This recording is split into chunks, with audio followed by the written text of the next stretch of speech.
Hey folks, so I'm late and I'm sorry. Luckily there's no one here to be late for, but we are having a bit of a snowstorm here in upstate New York where I am, and my son and I had to go and take care of the driveway because my wife is like 45-50 minutes away at her job and she comes home tonight, so I'm probably gonna have to run off a little bit once she gets home just to make sure she's good. And she got in safe, and then I had to quickly make some pulled pork Sammys for River and I.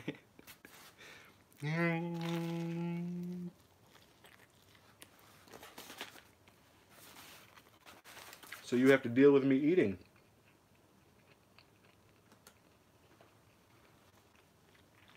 And I know that's fun, huh?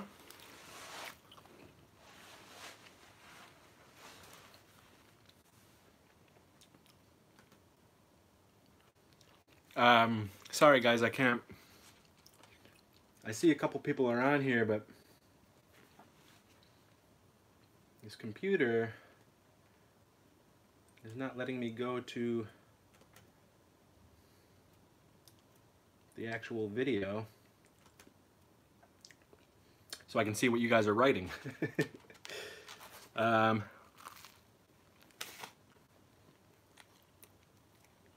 Sorry for the eating.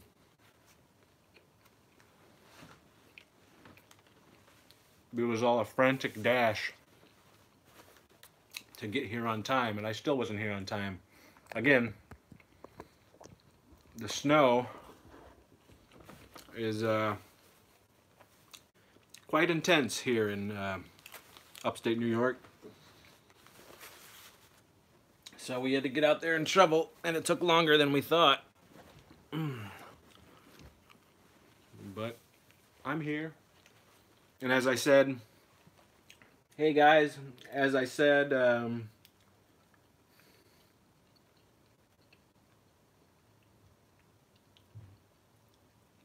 see Sean.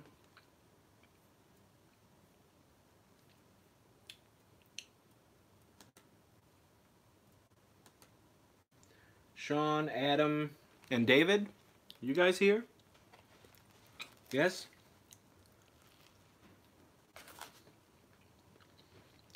As I said, at some point, unless my wife texts me that she has to get a hotel to stay safe, when she gets home I'll have to go downstairs and make sure she's a-okay, she got in good, and so there'll be some dead air here while I talk to her, and perhaps my kid might show up in here as well. But hello. Okay, Jay just showed up. Hello to Jay. So again, sorry for you folks who are watching this after the fact that you're gonna watch me eat this pulled pork sandwich on Ezekiel bread. trying to stay fit, trying to stay in shape.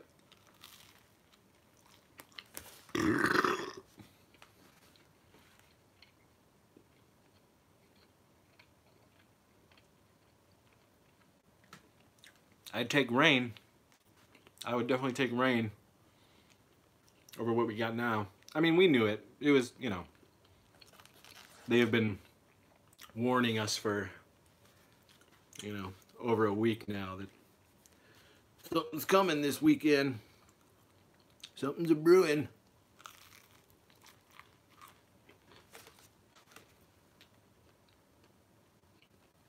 How much snow is projected? A lot. And we're upstate New York. I mean, we get this shit every year. We have more winter than we do anything else up here. So We're used to it.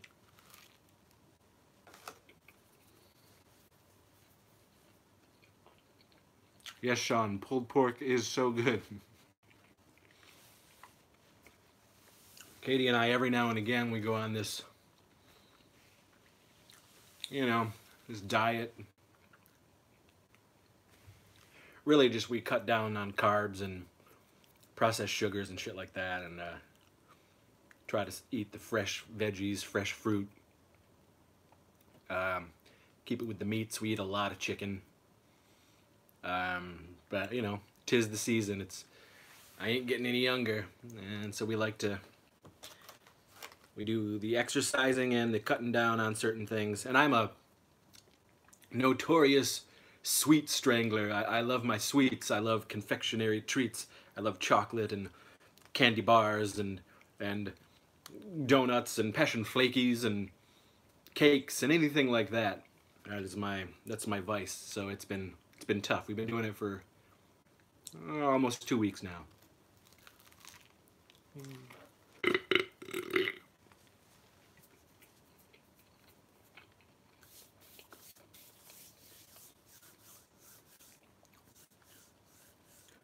Adam, yep, I mean, par for the course, brother.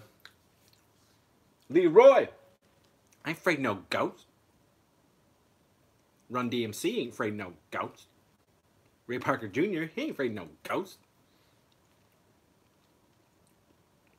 Deer meat. Dave, they do say carbs are the devil. That's true, they are.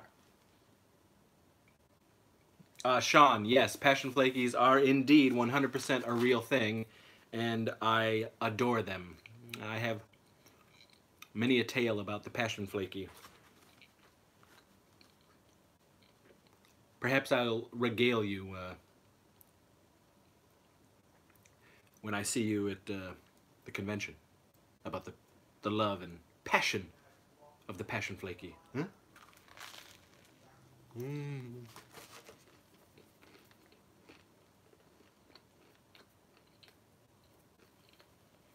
So, today's topic, folks, is Ghostbusters. Now, if you've seen some of the other videos on here, I have mentioned my love of Ghostbusters and that I would talk about it on its own thing, and how Ghostbusters sort of helped shape who I am and my adolescence and all that stuff. And what better way, or what better time to talk about it than right now that we just got official word that there will be a Ghostbusters 3 in the official timeline, the official canon of Ghostbusters. Not the 2016. This is right after Ghostbusters 2. Well, not right after, but you know what I'm saying. Directed by Jason Reitman, Ivan Reitman's son. Ivan Reitman directed the first two, keeping it in the family. I love that. Jason and Sony and all those guys have kept it under wraps. It was like a big surprise. It was a secret. The script was already written, and they are shooting in mere months. And there was already a teaser. There's a teaser trailer out there, which is awesome. And Jason Reitman himself is in Ghostbusters and Ghostbusters 2. Yeah. That's exciting news. Sorry, questions are flying. Adam, do I believe in ghosts? I think I do. Sean, I look forward to it. Indeed. David, totally heard passion flakies as nipple pastries for some reason. Hey man, I really enjoy nipple pastries as well. Sean, looking forward to 3? Hell yeah, I am. Jay, trailer gives chills. Indeed it does. Definitely put the candy wax on the nippies for show. Huge smile. Freels! Hello, Freels. You're here. Adam, I love the first 2 Ghostbusters, but I've not seen Ghostbusters 2016. It's fine. Like, for the Ghostbusters 2016 movie, it was a reboot. It is what it is. I didn't hate it. I didn't love it. I actually thought it was very meh, and I kind of forgot it after I saw it. So there were some cool things in it and stuff they did with the proton packs and the streams and the 3D and stuff was cool. But overall, I mean, you don't need to see it.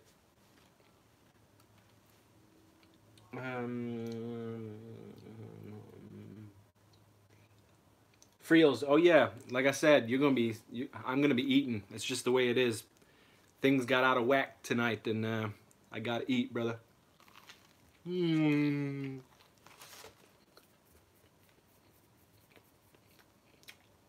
Adam, who is your favorite Ghostbuster? I really love all of them. I think there's funny, cool aspects about every Ghostbuster. I think they're great.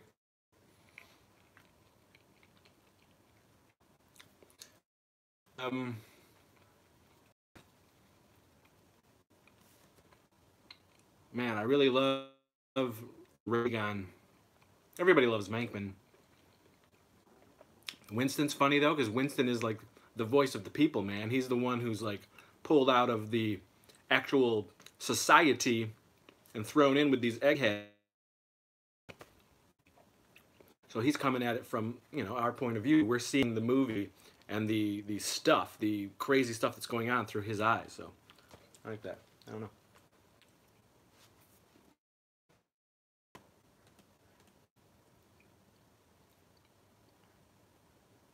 Yeah, I mean, David, you didn't enjoy the 2016 film either. I mean, it is what it is. It's a very meh film. Shocking, actually, with the talent involved and the hype around it, that it was just kind of so, all that hubbub for that, you know? Talented people involved. And of course, Holtzman was my favorite. I would love to write anything for Kate McKinnon to do.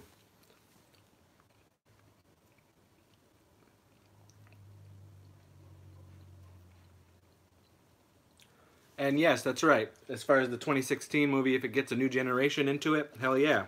And that's really the biggest takeaway from that movie is there were so many little girls and just girls in general that were like embracing that and hey, I'm a Ghostbuster too, and there's nothing wrong with that. Keeping the love, the brand, and the passion alive. But come on. Ghostbusters 1 and 2, man. You know what's up.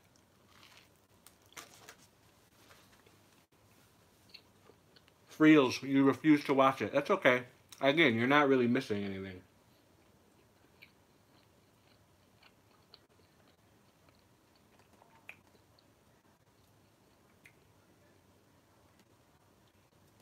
Adam, I have not seen the trailer for the new one yet. That was just announced. I need to get on that. Yeah, it's really short. It's really quick.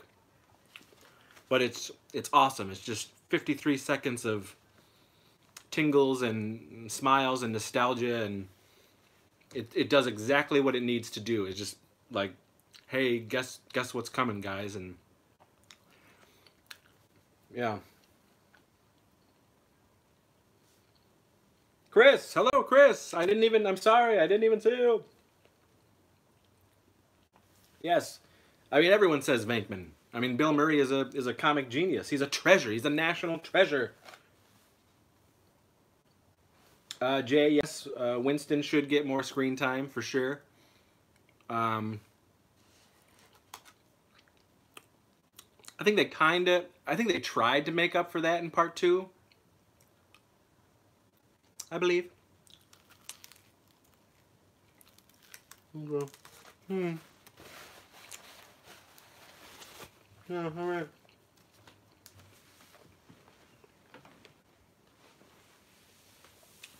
David, I wonder if Ghostbusters 3 will go in a similar way that Extreme Ghostbusters did.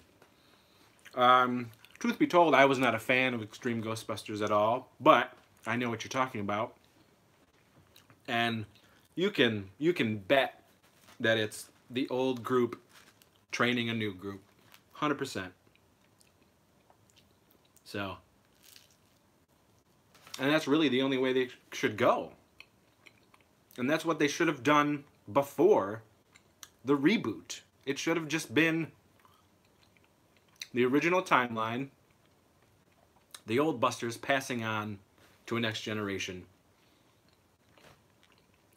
so on and so forth. And that's what we're going to get. You'll see.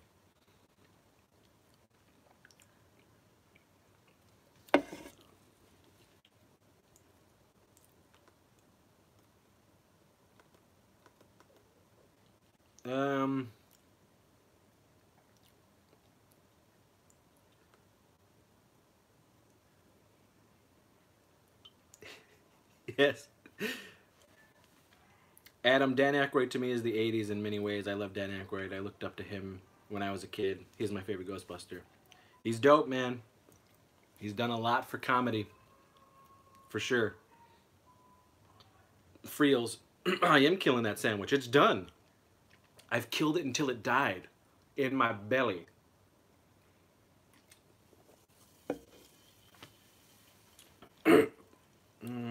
Chris and Toria, not Ghostbusters really, but what Bill Murray movie aside from Busters is your favorite? I really love Scrooged. I think he's great in that. I love Caddyshack. Stripes is amazing. I mean, he's gold, man. I love him in Rushmore. And I love his little cameo in Little Shop of Horrors, just because he's so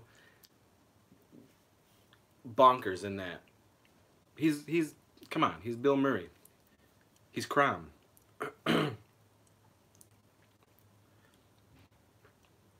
Walto Graham's Egon is better than Venkman. I love Egon. I love Ray. As I said, I love all of them. But Ray and Egon, to me, were always like this lovable, adorable duo within the group.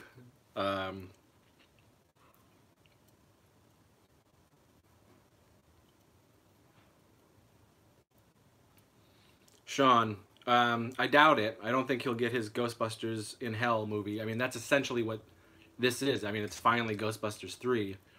I know Danny gave Jason and his writing partner a whole bunch of ideas, and they've all cooked up something special, I guess, so it's coming.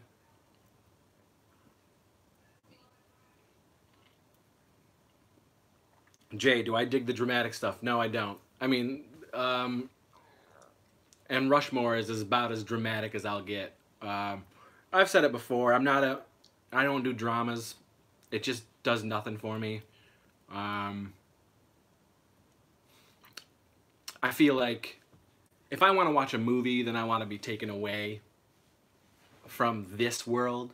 So anything, even if it's slasher movies, it's a different world that you're in when you're watching a slasher movie. But horror movies, science fiction, fantasy, superhero movies, all of that stuff,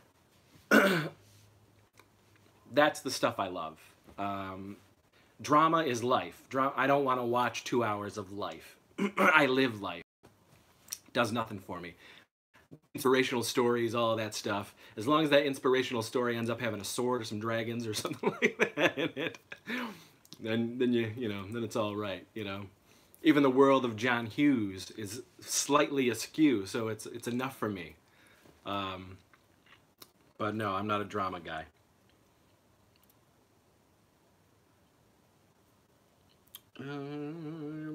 David, they say the Ghostbusters game from a few years ago was basically Ghostbusters 3, or at least their version of the film. It's really good. My son has beat that game several times. But the story within, the cutscenes and everything, I mean, it is a Ghostbusters 3 if you want to, get funky like that. I know now, I think I heard that they don't count it as canon, obviously. But it would be interesting if they did put little nuggets from that game into the movie. That would be very cool.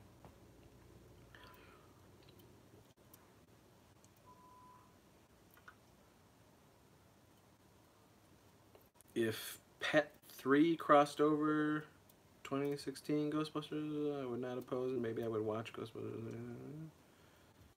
Freels? Hmm? Jay, not a drama fan either, unless it's mixed with horror and sci-fi. Exactly. It's got to have something nutty, out of this world, out of the ordinary. Because, whew, man, we're living in shit soup, and I don't want to watch shit soup. I don't want to watch people doing things in the people world. Yeah, it's just not for me.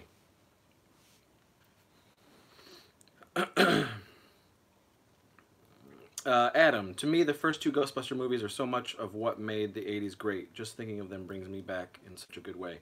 Exactly. And that's, you know, and I'm going to talk a little, I'm going to talk about that. I'm going to talk about Ghostbusters and what it was. I mean, when Ghostbusters came out, I was 7 years old. For some strange reason, none of us went to the theater to see the movie, although my mom and my family were taking me to see movies. So, I mean, I saw so many movies in 1984, I remember. So I'm not sure why we didn't see Ghostbusters. So I didn't see Ghostbusters until probably maybe the end of maybe the end of 84 or right into the middle of 85. The VHS was coming out, and I know we rented it, and it blew me away. It blew me away. I wanted more, and I instantly thought I was a Ghostbuster. And so a friend of mine from up the road, his name was Scott, and he and I would attach, like, you know, makeshift proton packs. We would get cardboard and we make our own, or like we had like shitty, you know, like used vacuums from the houses that we were at, and we would just like pretend with those. And you know, and then in '86 when the Ghostbusters cartoon hit, I mean, that was huge. There was two Ghostbusters, and I watched them both. Ghostbusters from Filmation, with based on the short-lived television show, and then the real Ghostbusters to differentiate from the Filmation, but also say, no, we're the real Ghostbusters. We're based on the cooler Ghostbusters, and hell yeah. So the real I mean, that's when it just went exploded, and we got all the toys from Kenner, and that's where I definitely, the most like passion for Ghostbusters took hold, was when that cartoon debuted. Again, having seen Ghostbusters, this was just like a dream come true to see it also, the big screen, you know, or whatever it was, my TV screen, live action to cartoon, real Ghostbusters, and then to have these toys and to be a Ghostbuster, and the proton pack that they put out, and the trap, and the ghost with the blaster with the foam bits, and the amazing. Let's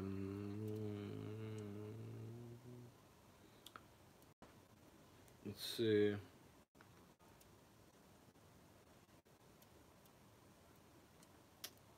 Oh, hey guys. Hey, Midnight Owl. Huzzah, huzzah. People Doing Things in People World is a great name for a movie. Thanks, Walt. And then I wouldn't watch it. Chris. Yes, yes, yes, yes. I know you were a fan of that stuff. Which is fine. I mean, people love it. People love that stuff. It's not for me, you know? Even and again, the dark, gritty stuff, it's got to be something weird, something crazy going on, or it's not going to appeal to me, you know? I think Seven is pushing it. You know, it's serial killer, like Hannibal. That is an amazing show. That world is weird and crazy, you know, that stuff. It's slightly askew, but in the real world, it just doesn't sit with me. It just, all that stuff is just Ah. Midnight. My parents took me to the drive-in every weekend of almost every summer between 82 and 92. That's awesome. Drive-in was dope. I have a Ghostbusters 2 drive-in story as well. You talk about your Ghostbusters comic. Casey, my cousin Casey's on here. Did I talk about my Ghostbusters comic? No, they are up here somewhere. But again, when the cartoon came out in 86, so 86, 87, 88, and then of course we got Ghostbusters 2 in 89. Both Ghostbusters, by the way, are celebrating anniversaries. We got 35th anniversary for Ghostbusters and 30th anniversary for Ghostbusters 2. So in that time, I also drew my own comic books. I started drawing when I was like 4 years old, and the family always thought I was really good, so I just kept doing it. And I made my own, like, I call them the Little Ghostbusters, because around that time we had a pup named Scooby-Doo, and we had Flintstones kids, and it was taking those, you know, property Muppet babies, taking them and shrinking them into toddlers and kids, and you know, and so I did that with Ghostbusters. I did the Little Ghostbusters, and I did my own comics, and they might be up here. I've shown them off before, but let's see. Jay, don't remember seeing the original for the first time, but I know I was an instant fan. Saw 2 in the theater. Yep. Adam, never too young to die, lived up to expectations. Gene Simmons might possibly be the worst villain of all time in it. Hell yeah.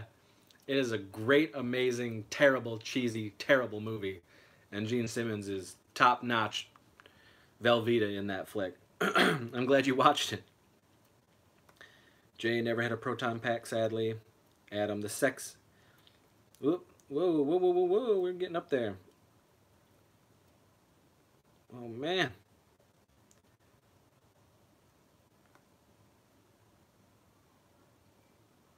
The sex scene where it kept going between her stripping down and Stamos eating apples was both weird and awesome. Yes, that is one of the greatest, weirdest, shittiest scenes in movies. I mean, that scene is just pure stupid. Hello, Find and Seek vlog. Used to watch it any chance I got on VHS. I would use my backpack and attach a squirt gun with shoelaces and use that as my proton pack. Hell yeah. We all were making our own proton packs back then. The cartoon for the Ghostbusters was great. The boogeyman in it was terrifying, my brother and I thought. Yeah, well, the Sandman, the boogeyman, Sam Hain, all that stuff. All those characters are classic real Ghostbusters villains. Frankenstein is coming, midnight exit. Whoa, whoa, whoa. Yes, perfect. I mean, you guys are talking about real Ghostbusters. I mean, that show, just in general, was such a well-written show. I mean, as it went on, as it got closer to Ghostbusters 2, we got Slimer in the real Ghostbusters, and it became a little more goofy and kiddie. But those first couple seasons, I mean, we had some really good writers and comic book writers doing that show and giving us some sweet episodes. And to this day, so many of real Ghostbusters episodes are just, they're still great. They still hold up. Amazing stuff. Walter Grams, I spent the best part of 1,000 on a proton pack a couple years ago and promptly broke it. Yeah, I have always wanted one of those amazing proton pack replicas. I ended up getting River because my son is a huge Ghostbusters fan as well. And I ended up a couple Christmases ago, I got him the Maddie Collector Neutrona wand for the proton gun. And he still has that displayed in his room.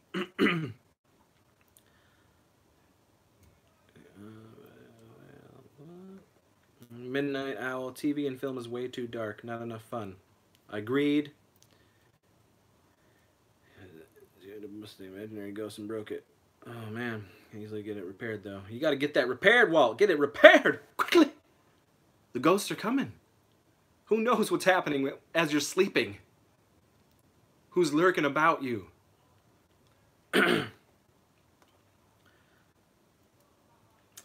Casey, I'm on a break from Punisher for a second, so I wanted to see you. You was idiotic. That's right, I am idiotic, Casey. Chris, I had a plastic proton pack toy in the 80s. Used to kick the shit out of ghosts in my house daily. Yes, we eventually all got that plastic proton pack. At least I did, and a lot of the kids around me.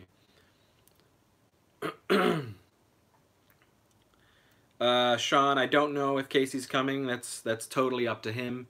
Right now, 100% I know who will be at Horror Hound at our booth is me and Josh Swire. That's it. That's it. There, I have talked to other people, but I don't know who is 100% going to go. That's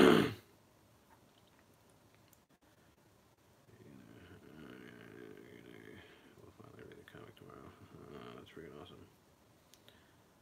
awesome. So anyway, so who Slimer was before the ghost, I have no idea, and why they looked like that. Why do the ghosts look the way they do anyway in the Ghostbusters mythology? So bizarre.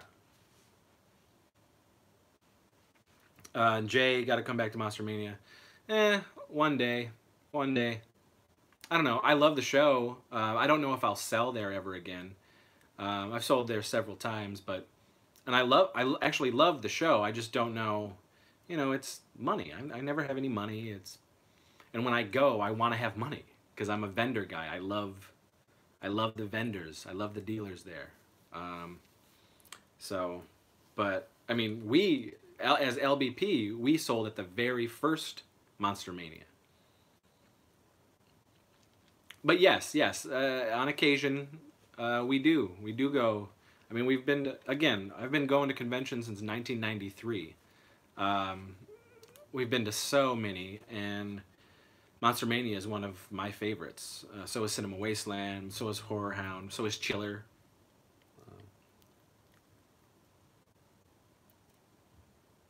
Adam, yes, Josh will also be at Horror Hound. And again, I don't know. I've talked to some of the group, and I don't know who's going to make it or not, but Josh and I 100% are going to be there. Now, some of you may have heard this story as far as Ghostbusters is concerned, but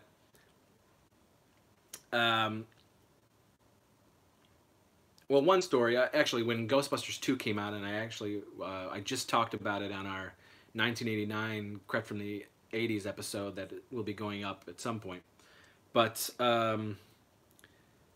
Ghostbusters 2 is one of those movies that I saw several times by myself in the theaters. I saw it twice by myself in a normal theater, then twice with family and friends at the drive-in. And I'll never forget the first time we saw Ghostbusters 2 was because we were running around waiting for the movie to start, and there was like this stump in just out there where you park your cars or whatever for the drive-in, and I remember fooling around so much that I fell backwards straight on that stump. My back hit the stump, and I like lost my breath. Like I was just, and everyone was flipping out around me. I remember that. Ended up, you know, catching my breath finally, but had a giant bruise back there. So that first drive-in experience for Ghostbusters 2 was terrible. But so my friends and I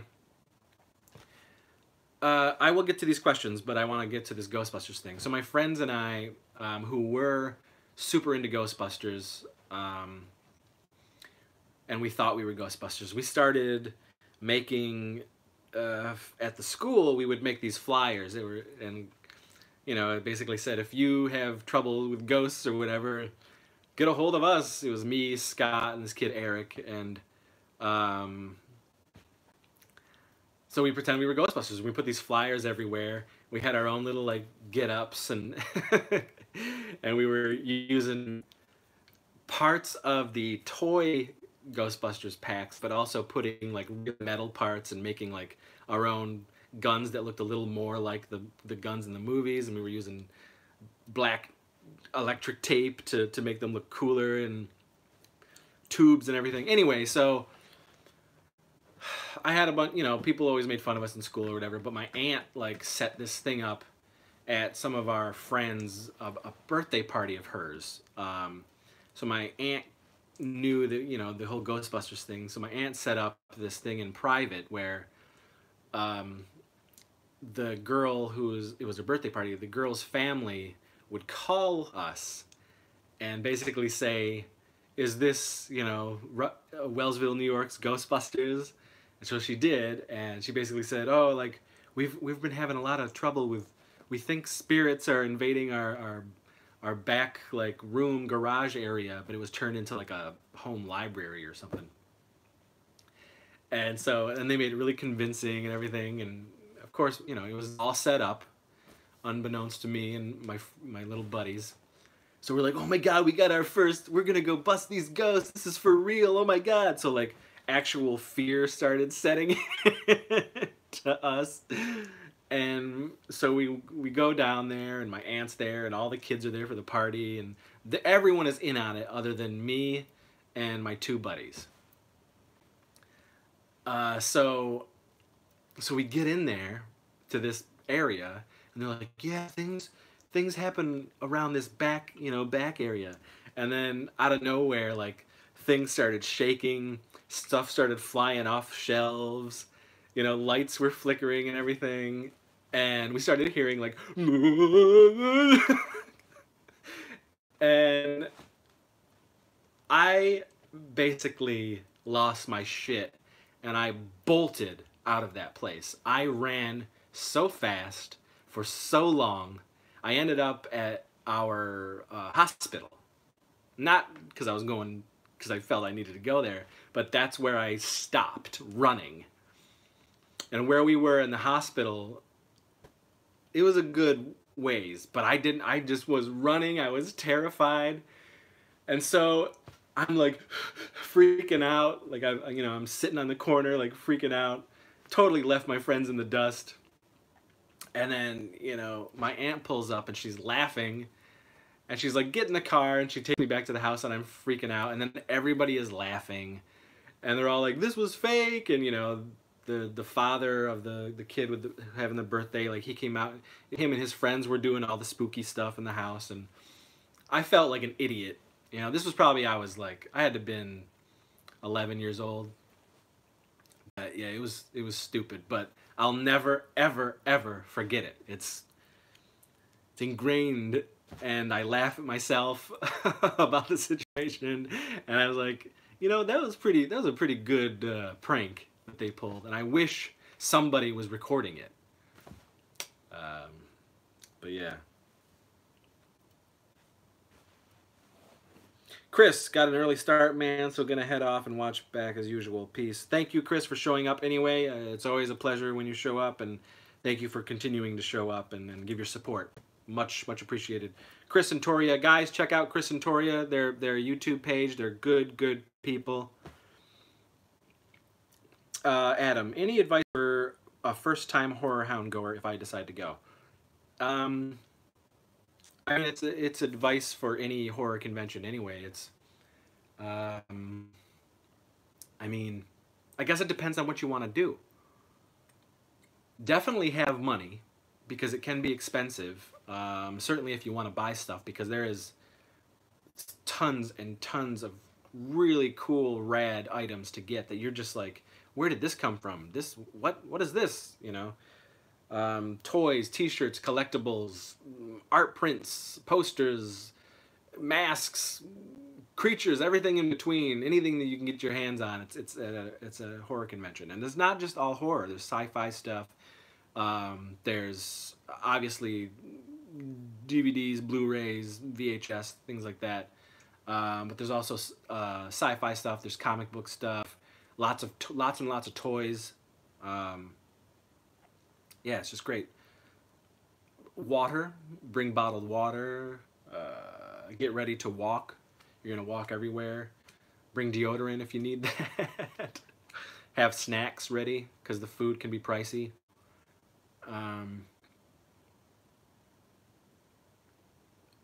Come with an open mind. I mean, it's gonna be wild. Your eyes will open. You might not like it because of the amount of people, but you might find it sort of like a home away from home thing, because it's just filled with geeks, you know, and like-minded geeks, and for the most part, very awesome, genuine, cool, nice people. So, good times indeed. Um, Freels. When Ghostbusters 2 came out on VHS, I rented it and it was widescreen with the black line at the top and bottom of the screen. I didn't like that. Did anyone else notice that? I was actually, very early on, I was a fan of actual widescreen 235 film because that's what the filmmakers intended.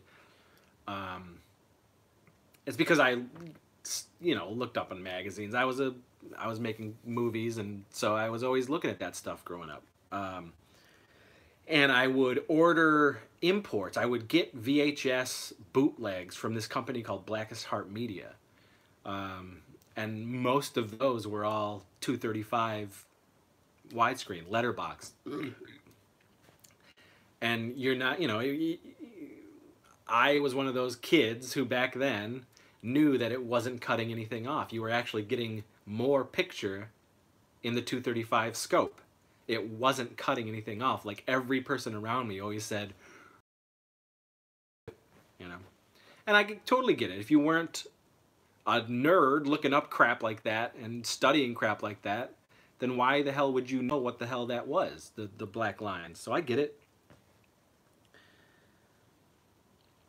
Jay, go early, do autograph stuff first. Yeah, if you're an autograph dude. I'm not a huge autograph photo op dude. I certainly have the... It's very specific. It's got to be somebody who's super special to really get me to do that, because autographs and photo ops are just ridiculously expensive. And back when I started going in '93, for the most part, a lot of these celebs weren't charging anything, and if they were, it was like $5, and you could get your picture anywhere and everywhere. There's still some really rad celebrities who, like, if you go to the bar area after the show, a lot of celebrities hang out at the bar area, and they'll just take pictures and not give a shit. They don't care. It's usually the handlers who are with them that, like, they charge all that shit. But for the most part, they don't need it, and it's...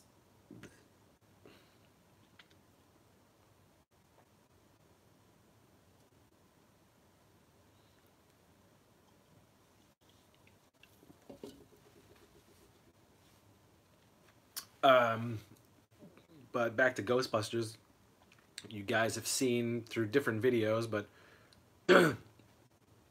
I've had, like, growing up, I had almost every Ghostbusters toy in all of their ridiculous forms and lines, because there were so many different versions. They just kept adding ridiculous features and different ghosts and whatnot.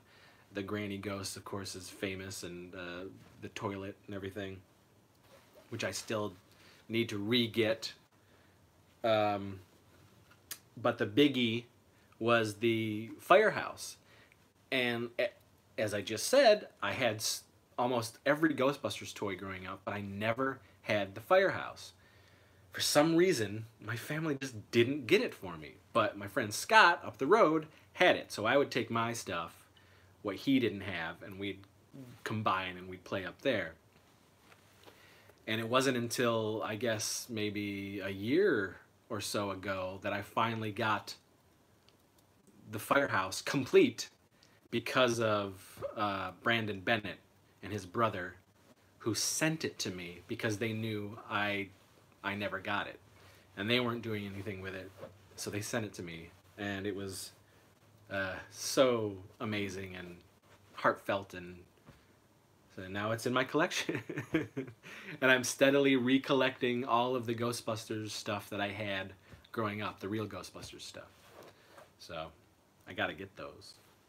Anybody out there who's got any real Ghostbusters stuff that want to get rid of it, let's do some trading. We can trade, man.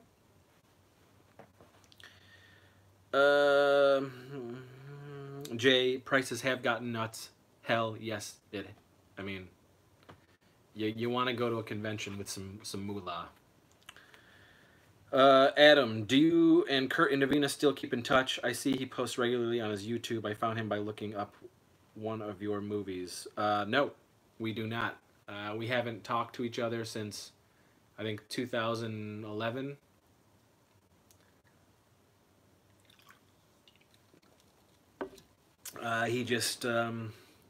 He He just up and left the group at that time. I mean, a lot of people left around that time. And then we got a whole bunch of new people because of Warlock. Kurt was great. I was actually just watching Geek War again last night. And I was like, man, this is such a great movie. And I remember it was, at the time, it was a script that I had written. It was a passion script of mine. I had been thinking about it for so long, and it was great to finally make that movie, and everybody was 100% on board. You know, looking back, I wish we had better equipment to shoot with, but story-wise and performance-wise, everybody killed it in that movie. I was just really wrapped up in my own story watching it again. I haven't seen it in so long. We shot that in 2010. I mean, it's 9 years ago. Insane. But yeah, and Kurt was phenomenal in that movie. Just phenomenal.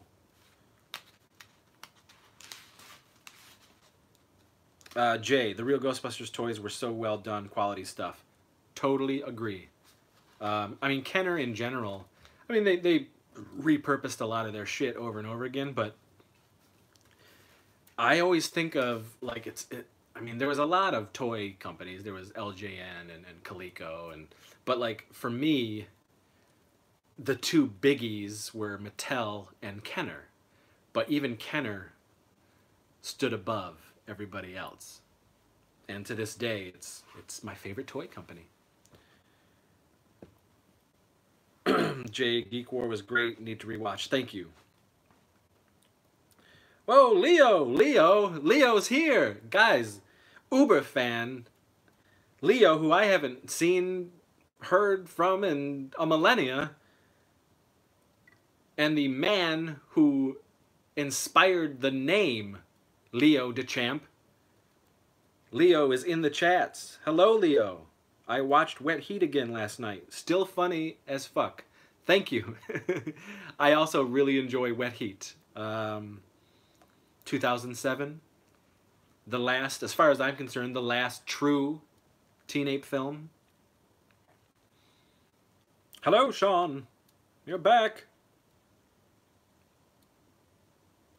Good to see you, Leo. It's been a dragon's age.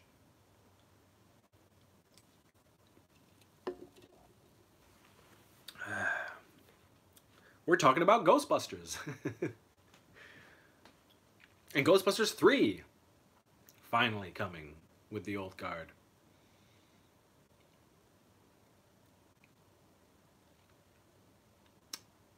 To think, what an age we live in. You know, there's so many people complaining about shit as far as movies are concerned. I mean, I complain. When I'm not in this fantasy world, there's depression, but I'm trying to fight that.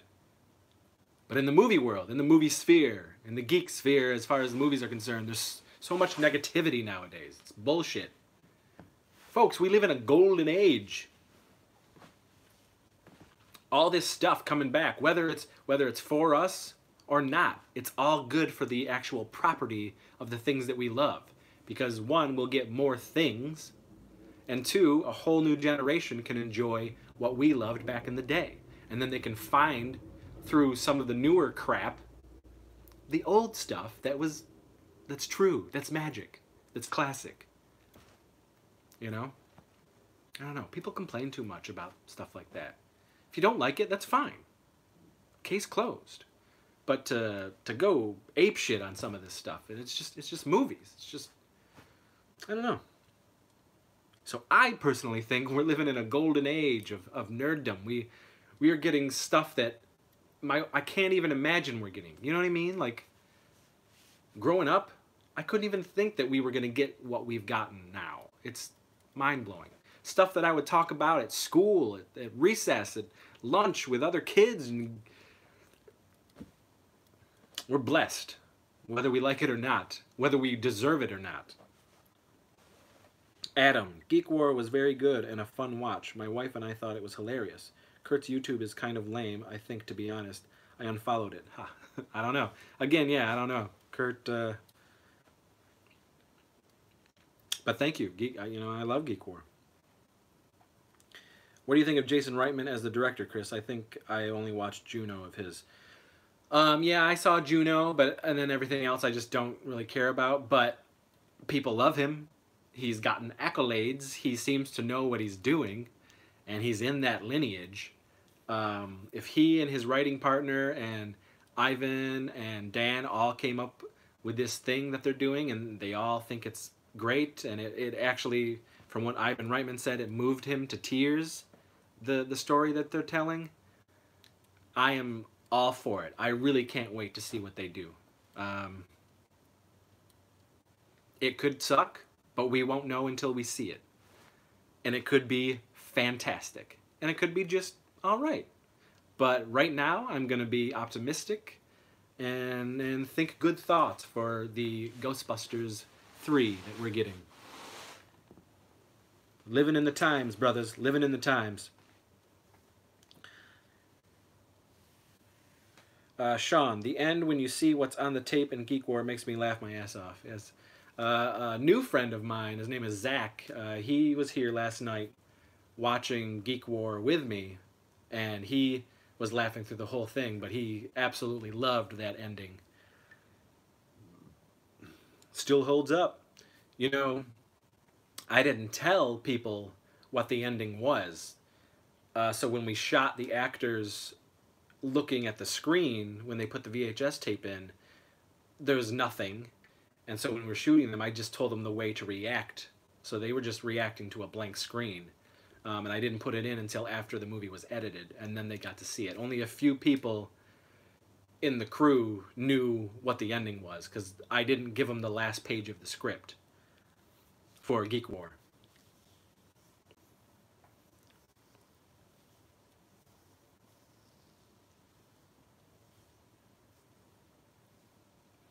Friels, as far as we know, what's the story for Ghostbusters 3? Right now, it's I believe, and I think it's coming out this way, it is the classic scenario, rumors that was going around for years and years and years, that the Ghostbusters are, shit happens, stuff gets, it's been dormant for a long time, something crazy is happening again, and Ray is tinkering, and he gets this, he sees if the packs and everything are working again, and basically they want to teach a new group of Ghostbusters, younger group of Ghostbusters, and I would assume younger so that, like, since it's a franchise, they want the new people to be able to make sequels and grow with the sequels. But I'm all on board. That is the logical way to go, because there's a lot of fans out there who are whining and crying that they want to see the Ghostbusters doing it again. But I'm like, you really want to see 70-year-old men running around with backpacks on trying to bust ghosts? I don't. But a teacher scenario, learning the ropes type thing, passing the torch, absolutely. That's the best way to go. Adam, how long have I known Meredith Host? This year it'll be 17 years, I believe.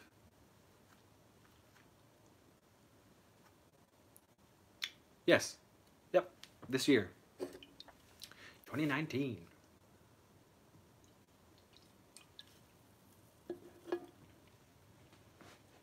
And she is one of my dearest, dearest, dearest friends. Love her to death. I love all the gang, as I've said. I mean, all those they're my best friends. So, we've all been through so much together. Adam, why was a third Ghostbusters made fairly quickly after the second one? I always read Bill Murray did not want to make another one, but who knows if that is true. He didn't. He didn't want to make another one, and that's why they didn't make another one. Because none of them wanted to do Ghostbusters without Bill. And he just didn't want to do it. He said everything he had to say.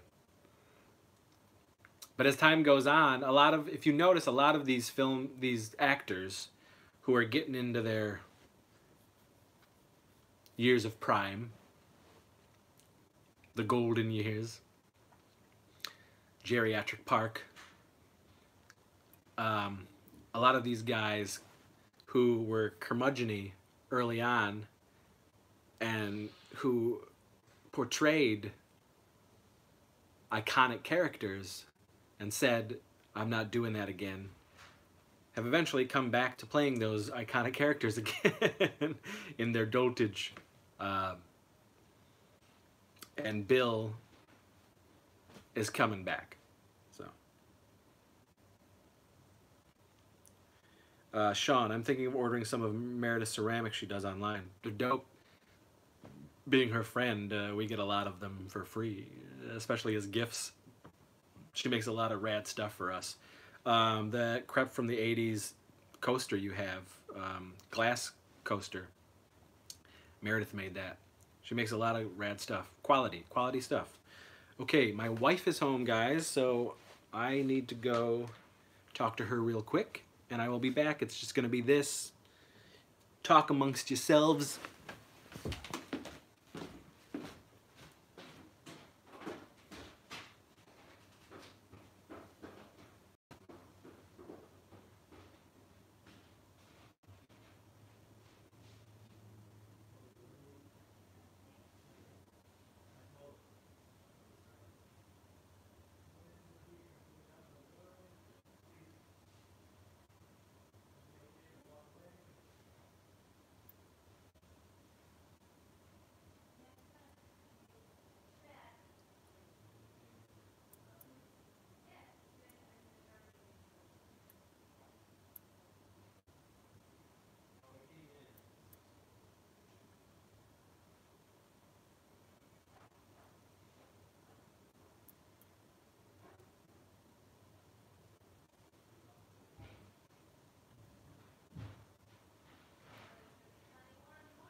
back.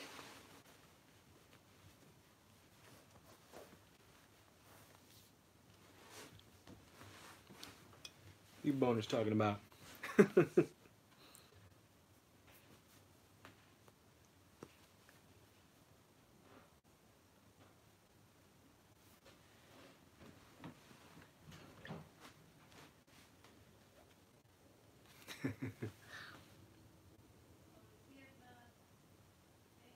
What?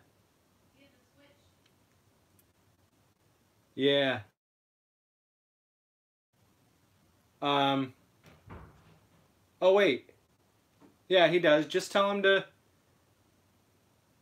play a different game.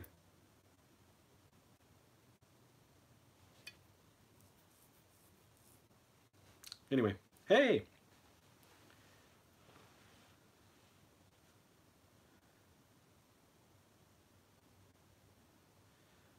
Adam, out of all the friends you use in your movies, who do you think could actually be a paid actor? Nothing against any of them, of course, but I am just curious.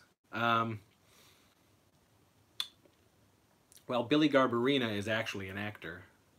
I mean, he hasn't done stuff in a long time because of what's going on in his life and everything. Nothing bad. It's just his priorities aren't that anymore.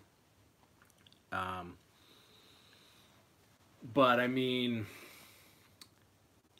I think Josh Swire, Alec Lambert, I think could, Desiree could,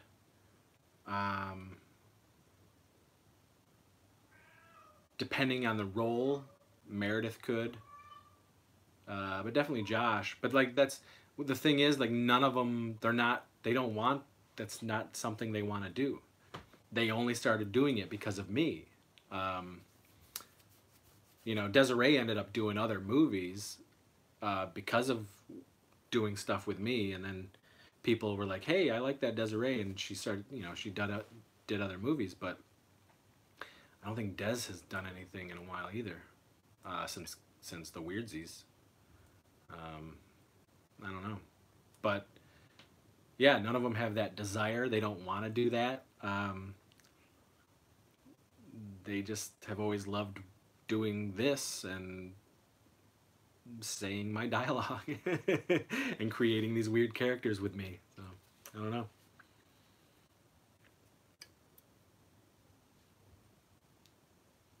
Leo, Josh Swire should be in Ghostbusters 3, yes. Jay Meredith, she damn well could, and yeah, Josh for sure. David, any future movie stars you would love to see as the new Ghostbusters? I mean, I know they're not going that route, and I'm actually glad they're not, as far as, you know, because there was a rumor years ago where it was like Seth Rogen and Jason Segel and all those, the Judd Apatow group being Ghostbusters, and I'm glad they didn't go with that route. I wouldn't have liked that. Truth be told, a lot of those comedians, younger, the dudes, those people, it's hit and miss. For the most part, I don't find them funny. But who would be good Ghostbusters now? I don't know. I could see somebody like... I could see a Bradley Cooper being a Ghostbuster. Bill Hader being a Ghostbuster. You know, people like that. I don't know. I'd have to think about it. I've never really thought about that because I've always just been like... But the Ghostbusters. We have the Ghostbusters. And I have actually always thought that if they were going to pass the torch, it should be younger people. Not like, you know, 14-year-olds, but, you know, people who have that passion and urge to learn and could be resilient and have the power and the passion and the stamina to be a Ghostbuster. I don't know.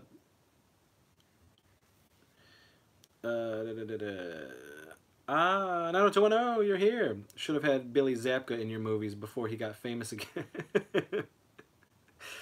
It would have been an honor to have Mr. Zabka Adam, I figured none of them actually wanted to be an actor, but a lot of them are talented. Josh, for sure. I like that most of them are not actors. Yeah, and they're just hams, natural hams.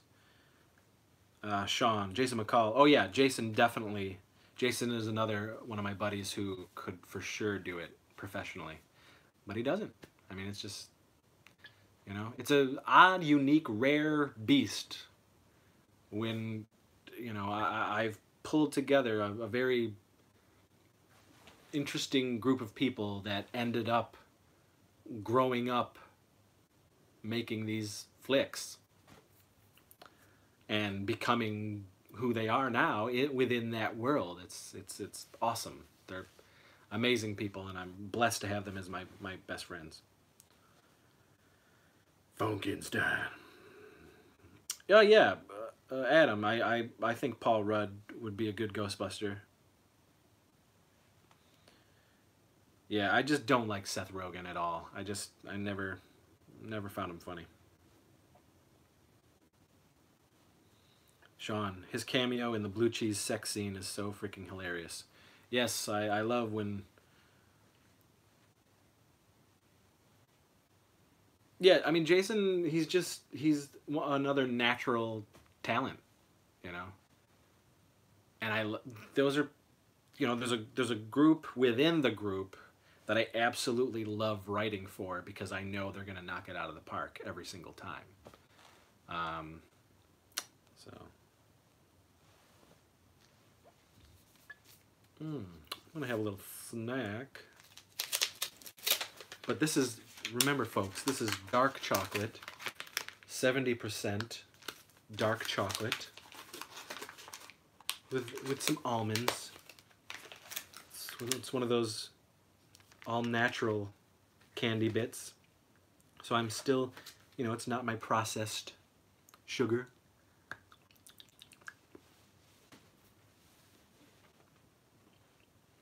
But my wife is home safe.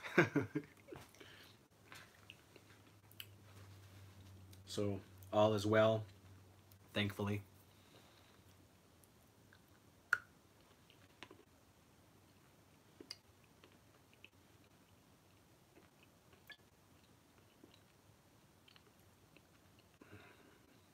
Do any of you guys have like favorite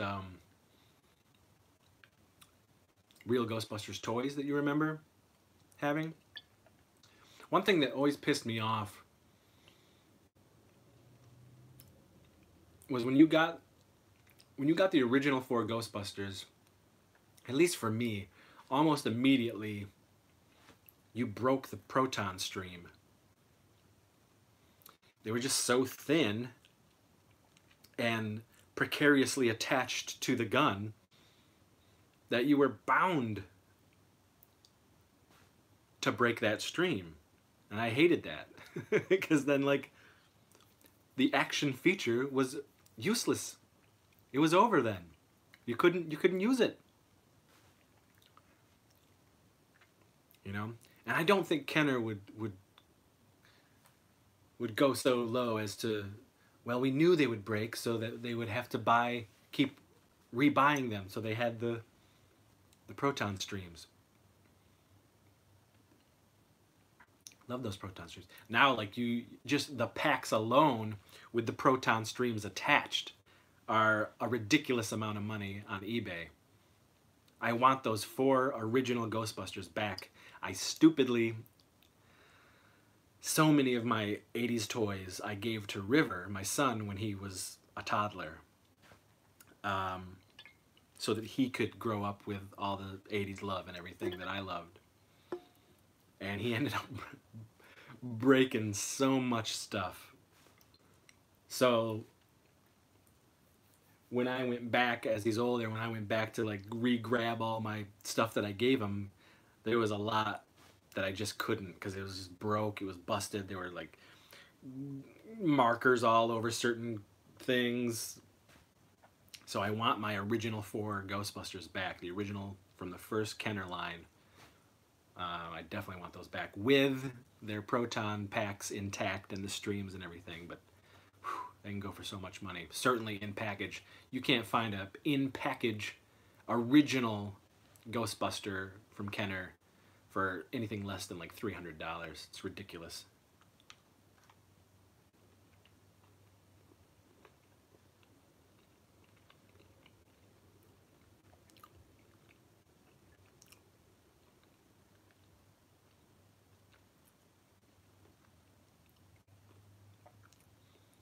Adam, if I ever do a Western, well, I don't know, man. I don't know what's going to happen.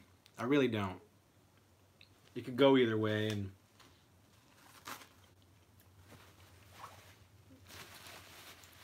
right now, all signs are pointing to not much is going to happen in that respect. In fact, I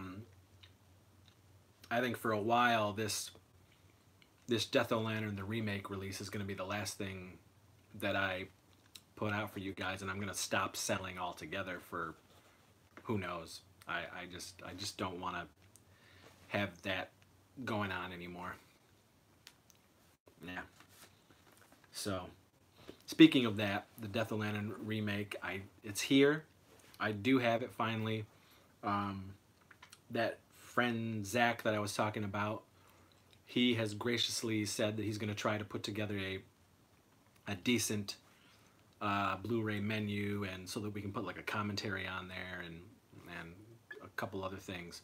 So I'm going to record a commentary, hopefully with Casey, for that, and then it'll be made, you know, it'll be menued and all that stuff and put onto Blu-ray, and then I can make copies for everybody. I'm still hoping that it's going to be the end of the month, but the end of the month is coming up, so I don't know. But it's here, it's ready, and, you know, I say get them while you can, because I'm definitely not going to be doing this throughout the year, selling movies, other than like a convention here or there, but I'm not doing it online. Sean, my brother had the firehouse. I was jelly till got the turtle lair. Hell yeah, turtle lair was dope. David, how did I get involved with High 8, and what did you think of the end product? I was asked to be a part of High 8. There was a couple of filmmakers that I absolutely loved that was doing it, and I figured, yeah, what the hell? And the concept was cool.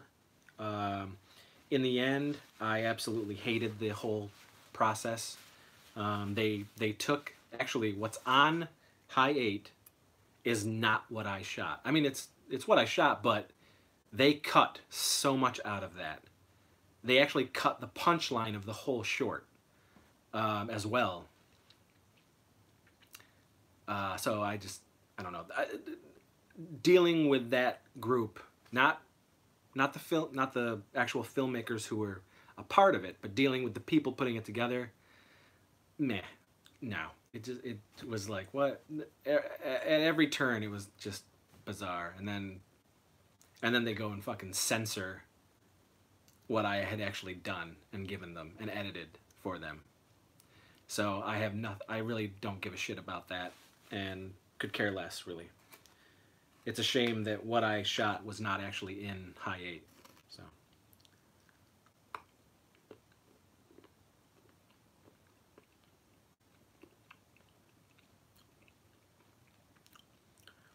Sean, we'll talk about it. We'll talk about everything.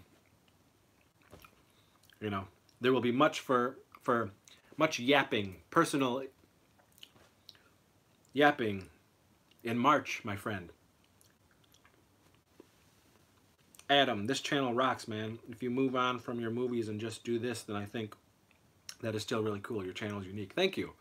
I mean, that's where a lot of focus is going to be going this year for sure, because in the end,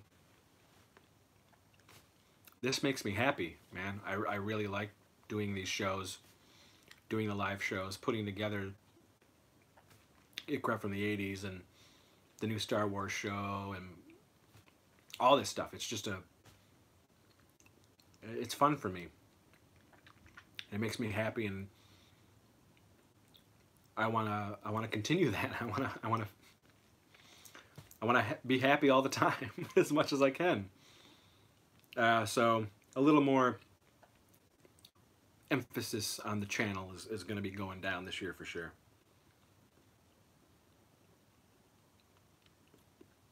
David, is there a full version of your short, Hook a Brother Up? There used to be, and then I got rid of it because I just didn't care. And only a few people had seen the original short. Todd Sheets is one of them. But yeah, that's long gone. Long gone. I mean, that was a while ago.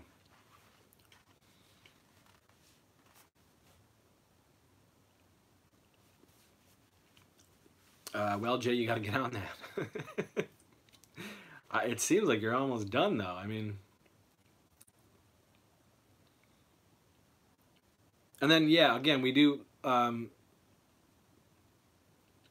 2 Teen 8 masks are going out Tuesday. Casey and I signed them. They came in. They look great.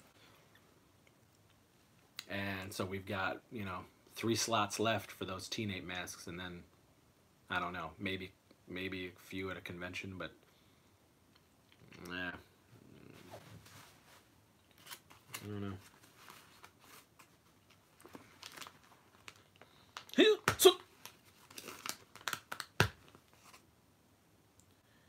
You know, I really prefer milk chocolate to dark, but dark is better for you.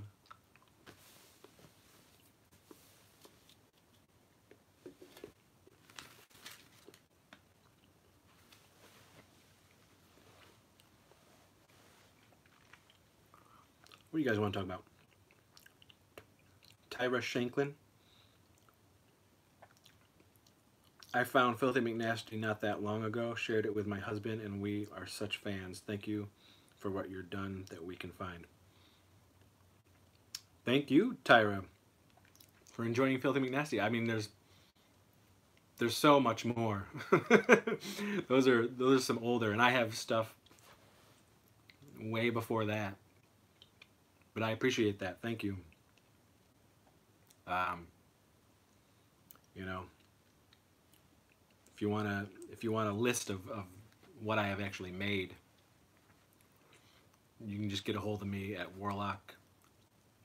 warlockhomevideo@gmail.com. Tony Boys, what do you feel is the key to financial sustainability for creative types like yourself moving forward? There is none. But I mean, to be honest, there never has been. There just never has been. I've never made money making these movies ever. I just never have.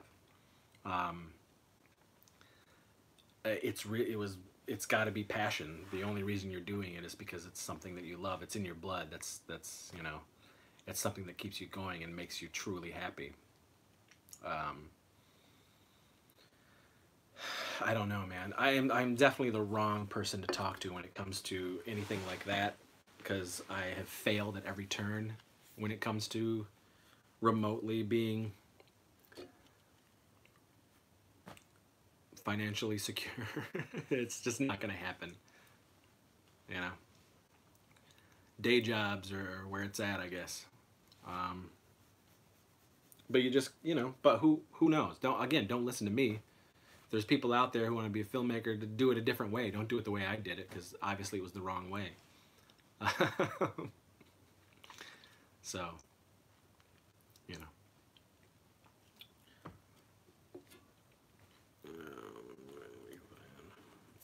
They're always seeing everything we can provide. Trust me, my husband will be contacting you. Yes, please do, you know.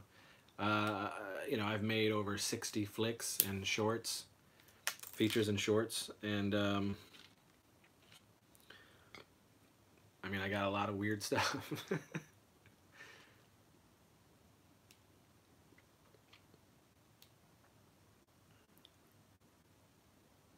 And I don't mean to be a downer, Tony, about all that stuff, but it's just, for me, it's true. It's, I am not the greatest example of anything remotely, like, you know, resembling stability at all being a creative. I mean, starving artist is 100% true. I mean, honestly, the only reason I'm where I am right now is because of my wife. You know, if it wasn't for my wife, I mean, we'd be, you know, living on the streets. I mean, it wouldn't be that bad, but you know, this trying to be a creative and do what you love and make money doing it, or a living. That's what it is. It's making money or making a living. I have never made a living doing this for sure. And the what you put into it is always far beyond what you could ever get back from it as far as financial gain. It just doesn't, at least for me, it just never happened. So it's, I mean, you know, it's blood, sweat, and tears and the passion. The reason you just keep going is because it's in your blood and you want to keep doing it. And for me, I've fumbled that situation so many times and have come back and forth as far as wanting to do it, not wanting to do it, feeling it and then not feeling it. And, you know, I mean, thank Cram. Thank you.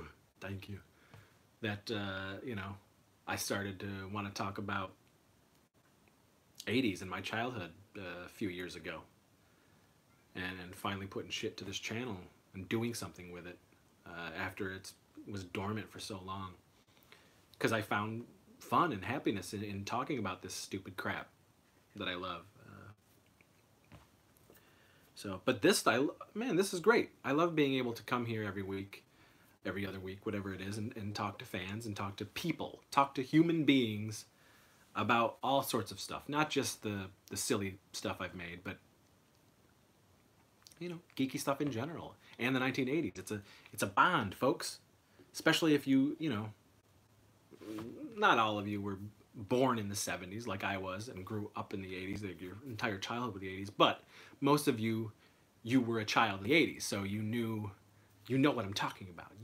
We lived in that golden time. Truly magical, creative, imaginative time. That there'll never be a time like that again.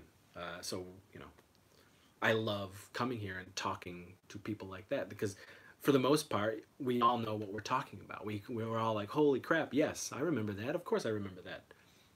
That's fun. It's rekindling that spirit, the childhood in us all.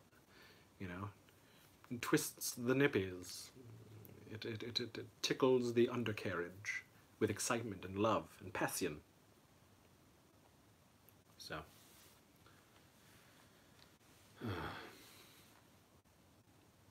And after all this time, after 30 years, we're getting a new Ghostbusters.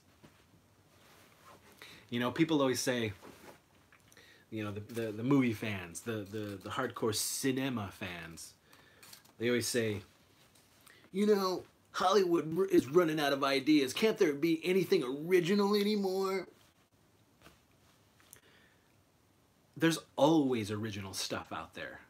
Every year, every single year, there's original new stuff that comes out, but nobody goes to see it. So it is your fault. It is your fault. It is the people. We, the people. We do not go see these new and original things.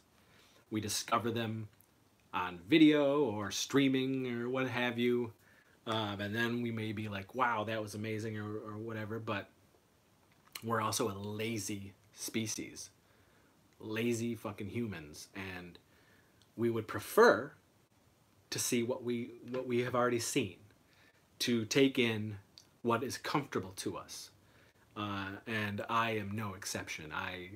I have no problem with these recyclings and these cycles of the franchises that I grew up with.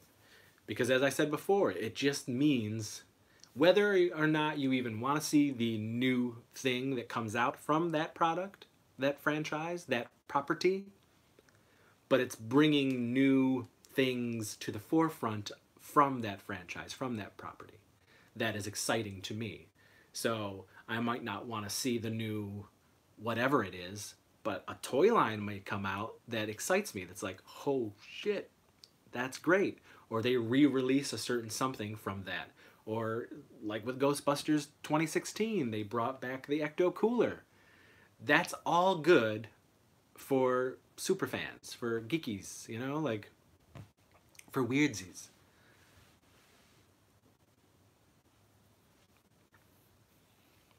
David, I gotta go, Chris. Have a great night, and I'll see you on the flip side. Thank you again, David, for showing up. You always, at least for the last few episodes, last few live shows, you've shown up, and I appreciate it. Everybody who shows up, I just love talking to you guys, and I hope you come back again. Next Saturday, I will not be doing one because it is my Saturday morning sleepover, which I will be shooting some of, and you guys will finally see a Saturday morning sleepover. Guarantee. I will do it. So the next live show, it might be the Thursday after, so we'd be going into February, I think. That'll be the next live show. Possibly. Or it'll be the next Saturday. I don't know. Whatever you guys want. But thank you, David, for showing up.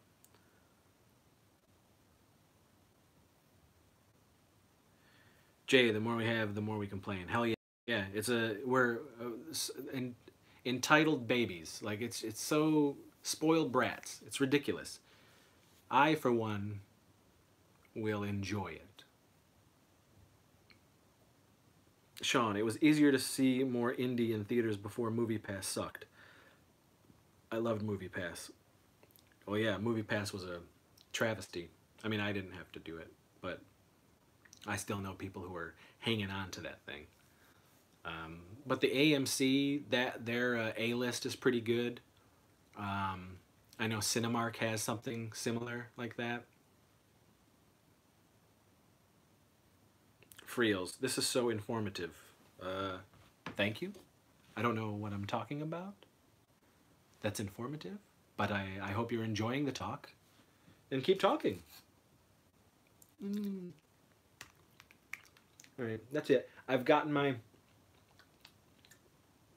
first top squares done of the dark chocolate, so that is my sugar for the night. Gotta keep my heart going. I'm getting old. Youngins are dropping like flies nowadays. And I don't want to die, folks.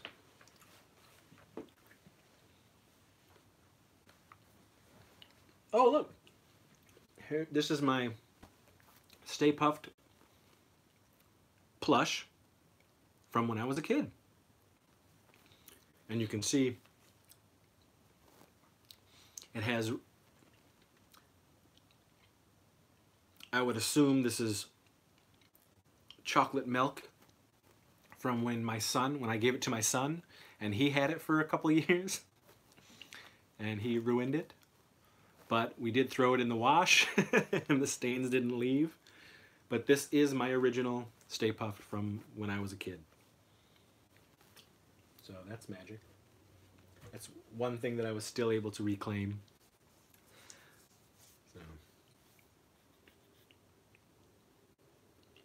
So. And when the Bennetts sent me the Firehouse, they also sent me the Ecto-1. It wasn't complete, but River destroyed my original Ecto-1 when he was younger. So it's nice to have Ecto-1 back. And then I got Ecto-2, which was also something I had when I was younger at a vintage toy shop. So I was able to get Ecto-2 back. I have some of the monsters from the monster line from Ghostbusters that they did, the Universal ones. But yeah, it's those. I want the Granny Ghost, I want the toilet, and I want the 4 original Ghostbusters back in my collection to reclaim them.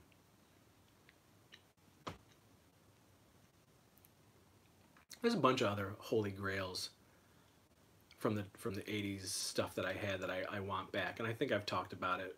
I know I've talked about it certain times, but I was able to, thanks to my wife this Christmas, she hooked me up with getting back the original Ewok Village with box, the Rebo Band in box, and then Casey, my cousin, Teen Ape himself, he got me Jabba the Hutt in box, with box, and it still had the cardboard and everything in it. So, Ted. Hello, Ted. Hello, Chris. Thanks for all the great films. Thank you, Ted, for thinking they're great. I appreciate that. It is cool to see new people who enjoy this ridiculous stuff that me and my friends have made throughout the years. It's awesome.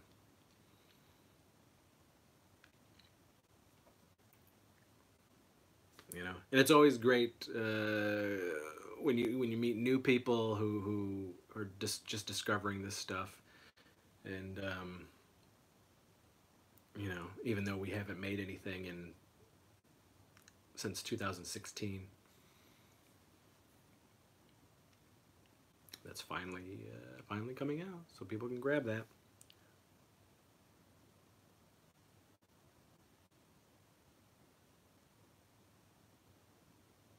Oh, hey. Okay, so that's your husband, Ted. Ted is your husband, Tyra. Okay. That's great. Weird. Bring on the weird. I love weird. Keep the weird alive. Keep it alive. Weird is great. Weird is unique. Stay weird. Don't grow up. You can grow up and you can do adult things that you need to do. There's responsibilities that we all have, but inside, who you are, never grow up. You want to be a Toys R Us kid, as it were. You know what I'm saying? I am in my 40s, and when I'm in my 80s, crom willing, I will still be the same goofy, weird, ridiculous, absurd Chris Seaver. Don't let it go, man. And you've heard me preach this over and over again. This is a shitty world that we live in, and any ounce of goodness, ounce of joy, ounce of happiness, whatever brings you joy, if it's clinging to the 80s, if it's watching cartoons, if it's toys and geeky stuff, so be it.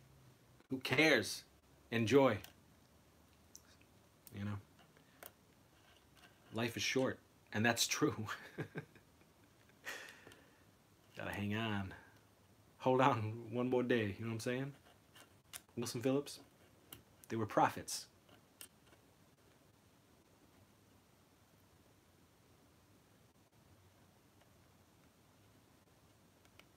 Tyra, I'm 50. Too late for that. Where's Jeffrey? That's right. But stay. No. 50, it doesn't matter. Stay that Toys R Us kid. I prefer KBs or Hills. So I'm a KB Hills kid. But Toys R Us has its place, of course, for a generation. Adam, what would you like to see from the next Ghostbusters? Really, exactly what they're going to be giving us is the passing of the torch. You know, the old guard giving lessons and teaching a new group of Ghostbusters the ropes, and having to save the day once again. I'm all on board. I am awash. I like to soak it all in. You know, I'm like that with Star Wars. I'm like that with any big geek property that I love. I don't speculate too much. I'm more of a, man, just surprise me, show me, like, hit it, like, let it wash over me. I'll take it. You know, it can end up terrible or it could end up amazing. It can end up so-so. But let it unfold. You know, I'm weird with trailers too. Like, I'll only watch the teaser trailer of something that I'm really super excited for, and then that's it. Just the teaser. I won't watch a full trailer. I won't watch any commercials, any clips, nothing. Just give me that little tease, and that's all I need. Because I want to be surprised. I like being surprised at movies. I did growing up. I do as an adult. I don't like to be spoiled with anything. Visuals, nothing. You know, it's better. It's a better experience, and that's how it was when we were young. We didn't have everything shoved in our face. We didn't know everything. That desire wasn't even there. I mean, I guess it was there, but there was nothing you could do about it, and I like that. You went to a movie, and whatever trailer was playing in front of that movie was new to you. It was like, holy shit, this is coming? What? You know? Amazing. I mean, you had like TV guides, you had like certain film magazines and whatnot, like Fangoria and Starlog and things like that, and that said like, you know, so and so is working on this, and you know, I had Cinefantastique later, and then you had still early on, you had like Famous Monsters of Filmland, stuff like that, like, you know, Entertainment Weekly started, Premiere was a big thing.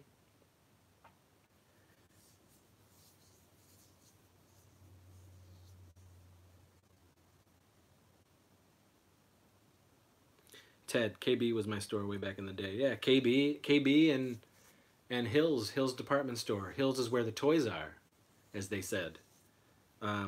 Toys R Us was like sort of like that was like a mecca, because where I grew up, there wasn't a Toys R Us close. Actually, here where I live now, that's where the Toys R Us was. So anytime we would take a trip to here, that's where I would see Toys R Us. And I didn't actually step foot in a Toys R Us probably until I was 13 or 14 years old. But even then I was like, oh, you know, it was huge. But, you know, so growing up, it was just KB's and Hills department store for my toy needs. Or Ames. Children's Palace. Yeah, we didn't have a Children's Palace. I mean, we saw commercials for Children's Palace, but nothing even remotely close. Adam, was there a particular scene from the first two movies that scared you as a child? The librarian ghost from the first one did scare me when I was a kid. Yeah, I mean, I guess I would say, for me, the librarian ghost was the scariest ghost in Ghostbusters. But even then, it didn't. I mean, I loved it. But I was watching horror movies at that age. You know, 1984. I was 7. My mom took me to see Nightmare on Elm Street. Again, like, I saw Temple of Doom, all that stuff in theaters. And I had been going with my family from years before that. So it's just like, I was exposed to so much. And I may have been scared, but it didn't deter me from, it just made me want to see more. And that, you know, fueled the horror fan in me. And certainly nothing in part 2 scared me at all. That I was already, you know, I was 12, 13 years old by then, and I was like in the theater, like woo woo, you know, taking it all in. Eric, hello Eric. I think the Dark Knight teaser was the best I've seen. This is controversial, but I'm not a huge Dark Knight fan at all. That's not my Batman. In fact, that's not even a Batman movie. But I'm not here to argue. We can be friends. We can talk. We can yap. We can enjoy. Dark Knight just isn't my cup of tea. It's a good crime movie. Crime drama. Sure. Adam, I don't want things spoiled either. I never look for trailers, and I avoid the internet as much as possible for things I'm looking forward to. That's good. That's a good way to live, my friend. I'm trying to get away from the internet as much as I can as well. It's a tough mistress.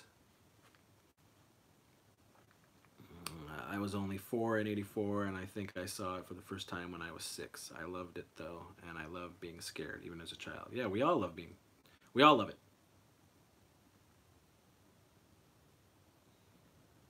Jimbo. Hi, Tansky was one of the managers at Hoyt's I worked at. Lots of fun. Tansky's the man. Hello. Thanks for. I hope you checked out some of the shows on the channel. Tansky, he's usually on the shows, but he's just always busy, or there's something going on, or he's just being lazy. Probably that. But I'm just picking on you, Tansky.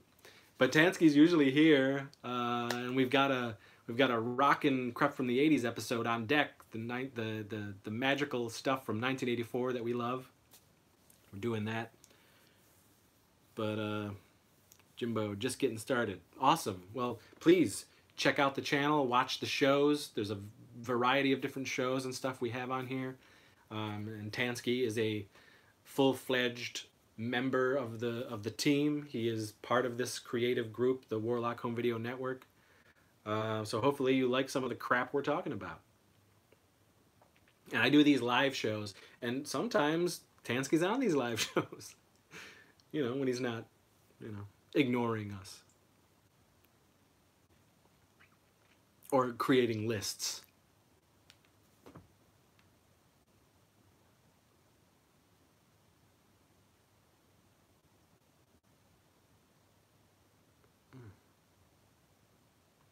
Y'all got any ribs? Ooh, I wanted to talk about, you guys remember, I probably have talked about it before, but something that was awesome back in the day, and they did it with cartoons and they did it with movies back then, was the sticker books.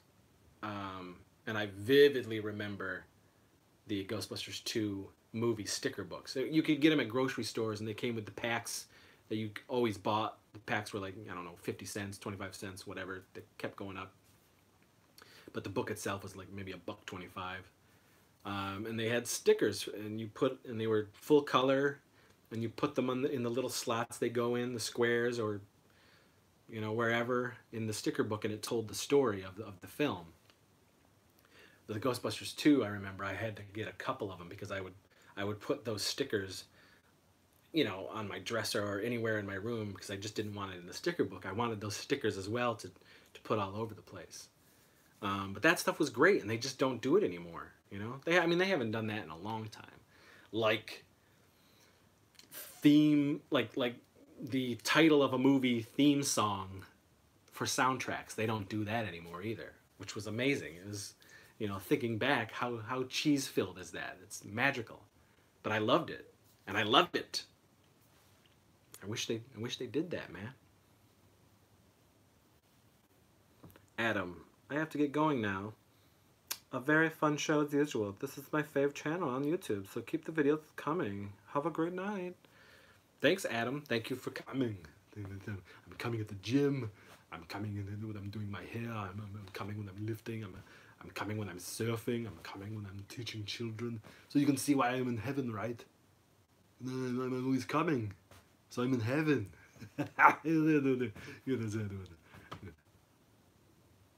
That's actually from Pumping Iron, folks. You should look that up. Arnold talking about him coming. But see you, Adam. So hopefully we'll see you next live show whenever I decide to do that. Freels, I'm about to go to Magic the Gathering tournament. It's pre-release. Oh, well, get sweaty then. Drop that magey shit and get crazy with it. Thank you for coming by, Freels, as usual. Teen Ape waits for you with bated breath.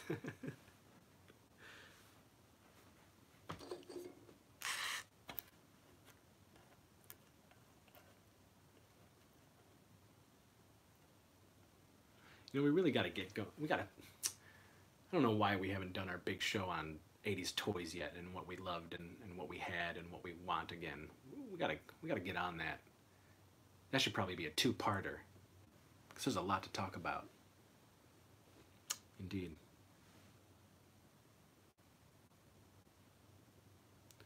See you, Adam. Bye. Goodbye.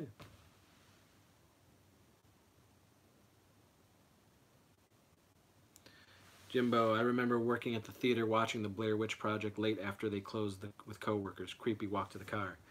Blair Witch. I am not a fan. I wasn't a fan then. But what I was a fan of was the hype leading up to that movie, because that was a new thing. And my friend Jesse Green and and actually Jesse, I remember, thought it was real. Jesse, even the lead up to that film, he thought it was real. And I remember the infancy of the web for us, and going to that website. And I had gone to,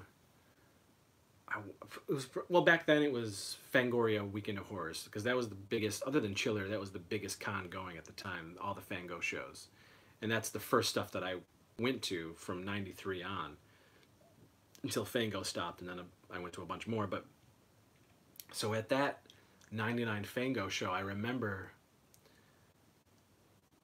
finding there were VHS tapes scattered throughout the convention, and it was Blair Witch related. So if you found it, all it was like this promotional material, but you didn't think it was promotional. It was like that raw footage to creep you out. I remember that being a promotional. They did it again, I remember, for when, what was it, The Ring came out. They did that too. I would be at conventions, and they even went so far as to go out in the parking lot, and they would put the VHS tapes on people's cars. You know, the promotional material from the companies. You know, because if you watch the tape seven days after you die type thing. But so that stuff I remember being a big deal for the Blair Witch Project. So going into it, I remember we were all excited, and it was a midnight show. It was the first showing, midnight show. Me and a couple other buddies went, and we were just like, nah. I mean, it didn't scare us. We were just, I don't know. It didn't work for me. But hey, people loved it. I actually remember people were screaming, but people looked like they were about to be sick, I think because of the shaky cam.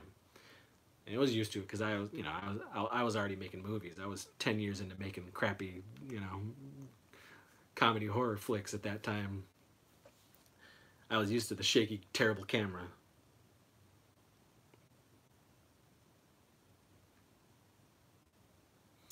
Jimbo, I had underdeveloped taste then. It's not about, you could still love it to this day. Who cares? If you liked it, you liked it. It's not a big deal. For me, it just didn't, I was like, what a letdown. It didn't live up to the hype. I wanted so much more. Certainly in that time, 99, so yeah, I was, I was 20-something at that time, and I think I just wanted the more visceral stuff,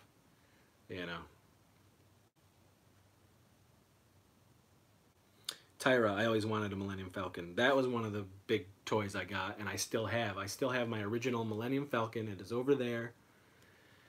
And thankfully, River didn't destroy it too much, but it's not complete. I just need to get a few more parts for it to bring it back to its glory days, but that I definitely remember getting still. Huge Star Wars head here. Tyra, you guys should watch the videos on here. I do a whole house tour and home theater tour, and you see a lot of my geeky stuff all over the place. We're sitting in the 80s room. It's all 80s and early 90s stuff, I guess, and where we do a Crept from the 80s and this live show. Greg, I'm glad you finally got a hold of me, because I was like, I really need that address. Greg, folks, is the first person to get the Teen Ape replica mask. So congratulations, Greg. Greg, the mask is going out Tuesday, so you know. Casey and I have indeed signed it, and I can send you pictures of us signing it as well, because we did take pictures. Greg, did you ever see the 1998 movie The Last Broadcast? Again, it's one of those movies, and I didn't really care about that. The footage, that stuff, found footage type stuff. Not really Eric, have you heard of a Serbian film? Of course I have. Read it was banned on all streaming platforms. I found it on YouTube. It was extremely disturbing, but well made. It's on all the most disturbing lists. Yeah, it's that stuff isn't for me. As you heard me say, just like dramas, I am not a fan of like extreme stuff like that. The subject matter isn't fun for me. That's not entertainment for me. So I don't tend to watch stuff like that. Um, so, but yes, it is notorious. Freels, see all you guys later. As always, it's been a pleasure. Goodbye for tonight. Goodbye, Freels. Goodbye, Sean. Thank you for stopping by, and have fun at your gathering. Ted, I watched it. That was seriously messed up. Not saying it was bad, just messed up. Yeah.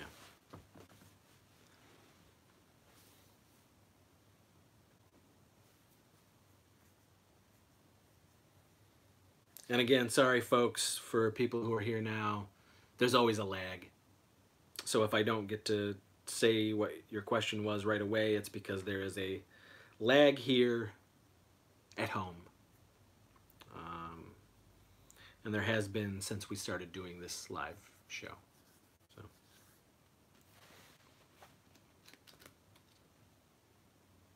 Y'all guys got that new Fangoria? Did you do, are you horror fans? Did you do your part and sign up, subscribe to the new Fangoria? Because it's back, baby. It's back. It's back in a big way. Issue 2. Love it. Fango is such near and dear to my heart. Grew up with this baby, but it's back, and now they're like friggin' books. The quality is so damn good. You could knock somebody out with this. This is a beast. Yeah. I will be doing a full-on Fango episode coming up that Tansky is supposed to be a part of. And the only reason we haven't shot it yet is because Tansky. So. Tyra, you just need a Commodore 64. I never had a Commodore 64 growing up. The first video game system that we ever had in the house was the Atari 2600. And then in 85, Nintendo, we got the Nintendo. And then in 89, we got Sega Genesis and Game Boy. And I didn't want... The Game Boy is a legend. I never wanted that damn Game Boy. But Sega, in 1989, that was my favorite Christmas gift for the longest time.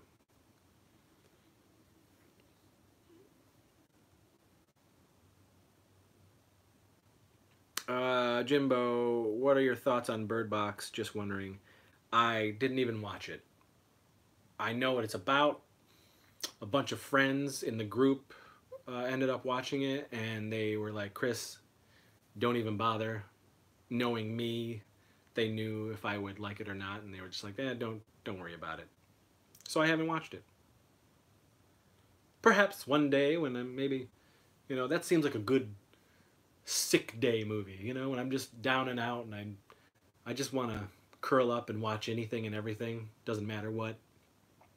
Maybe I'll watch it. I know there's creatures, but they don't really show them, and that's like a bummer to me.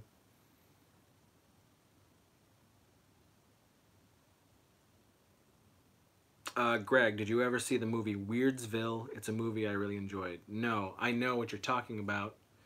I have never seen it, no. Jimbo, agreed. Bird Box has amazing marketing for free. I'll give it that. Well, yeah, any of those Netflix movies, man. Like, they got, it's made in the shade, Netflix is dominating. I don't know how they're pulling that off. I guess that's why the Netflix prices are going up. Because they keep pumping out quality entertainment in both movie and television, and that endless supply of moolah ain't quite endless, it seems. What we got? Okay, we're going to be We're going to be going soon, folks.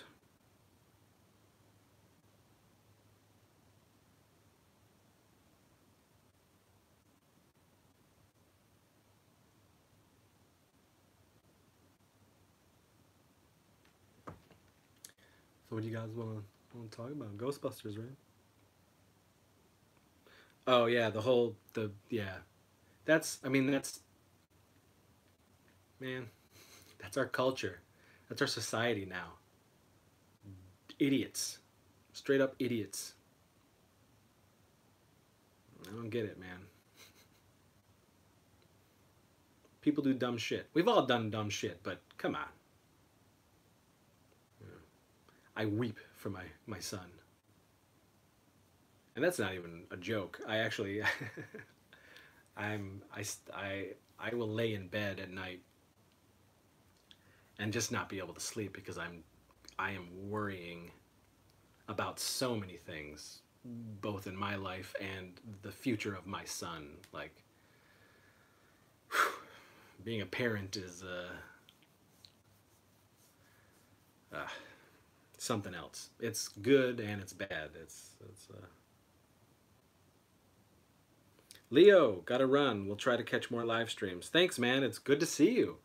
I hope you're still watching all the shows and finding enjoyment out of the episodes.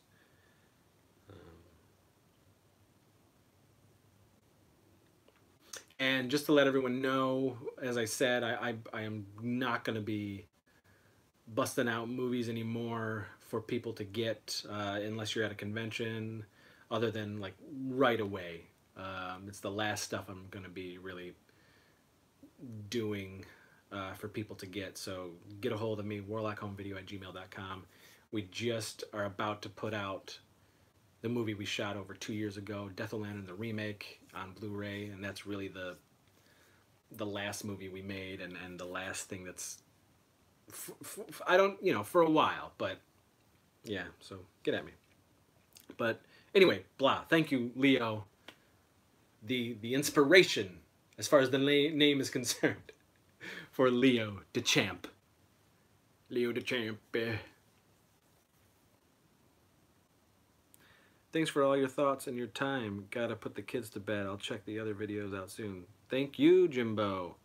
Yes, like, please watch the shows. You might actually really enjoy the channel. It's a wide variety, but it's all geeky. 80s love, horror, sci-fi, comic booky, geekery, Star Wars. It's all here on the channel. Everything that we love and talk about, and hopefully you come back for more. So thank you for showing up, man. D-Wink, hello, D-Wink. Did I also like Doogie Howser back in the day? Absolutely I did. 1989, I talk about it on our Crept from the 80s episode, the 1980, our favorite movies, television shows, and cartoons from 1989. We did an episode that is not going up until Tansky and I shoot our 1984 episode. But Doogie Howser is celebrating 30 years this year. Absolutely watch Doogie Howser. Jimbo, love the 80s, thanks. Well then, you will find some nostalgic passion and joy on this channel, my friend. So, right? Pancake, pancake, pancake, pancake, Mahoney, pancake, Brandon, pancake.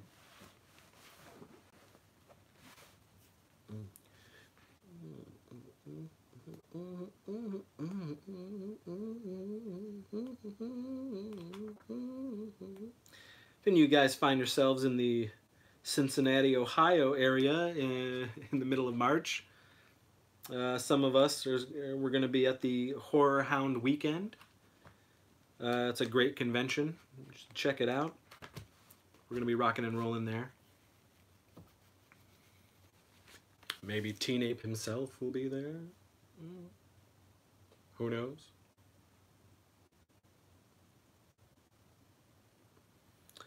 So what do you guys think? Are you guys on board for this new Ghostbusters? Are you happy? Excited?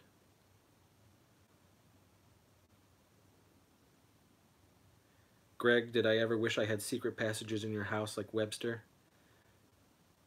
Ted, well, I'm Bonejack, but I won't be getting in costume as Bonejack. That's for damn sure. Um, Josh Swire will be at Horror Hound as well. Josh has played many characters in my films, most notably Leo DeChamp. Um, Greg, did you ever wish you had secret passages in your house like Webster? No, but I wish I had Ricky Schroeder's house from Silver Spoons. That 100% I wish I had. That was a dream come true, that house.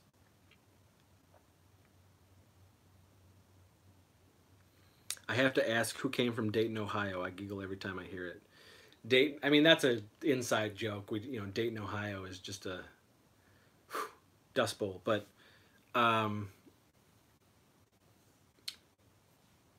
somebody who was a part of the group, he was a fan first. He was a fan of all my movies, and he really loved what we were all about. And then I brought him into the fold, and so that dude, he's not, he hasn't been a part of the group in a very long time, but he was from Dayton, Ohio, and we just always, there's some good people from Dayton, Ohio that are my, still to this day, some friends. But it's yeah, we went there once for a convention, and it was like, I thought I grew up in a pretty rough little cruddy little town, but yeah, no thanks. I haven't been back to Dayton, Ohio since 2003, and I shan't return.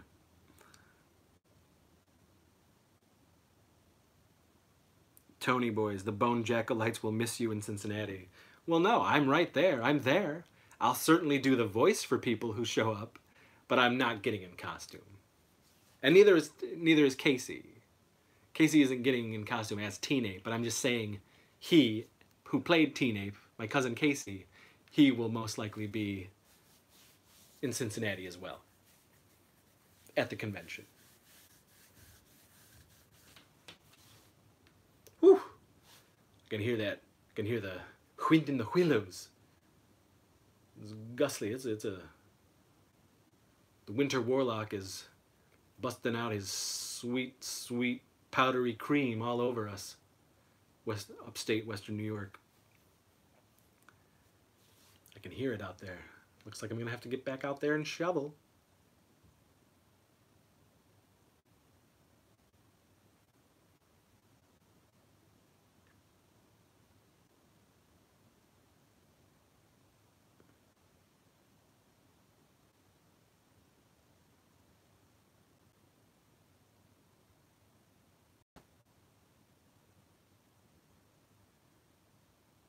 Showed my kid John Wick 2 tonight. He was begging to watch part 1 months ago, and I finally caved and we watched part 1 with him. And then because part 3 is coming out and that new trailer just hit, I was like, all right, let's finally watch part 2 and so that we can go to the 3 together. I think these John Wick movies are so phenomenal, so good, ridiculous. And I think with part 3, this is probably going to be one of the greatest, if not the greatest, action trilogy of our time. So good. And the myth around John Wick is just hilarious. How everybody in the movie, he is the Baba Yaga. He is the boogeyman. That is so great. Sean, hell yeah. Can't wait. I'm gonna get wicked. That's what we always say around the Sievage house. You getting wicked? Oh, we getting wicked. Can't wait to get wicked.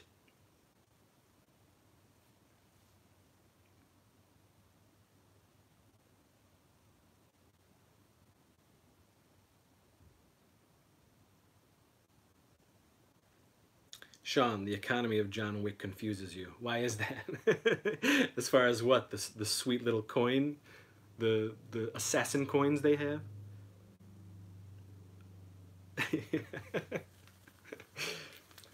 I'm sure there's going to be a book that comes out that explains the mythology and the minutia around the Continental and everything in the John Wick world, which I will absolutely get.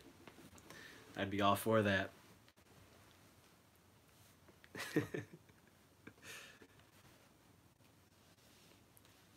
I know you can get replicas out there of the John Wick coins and the marks that they give to each other who, you know, now it's your turn to do a favor for me. Blood marks, the bond.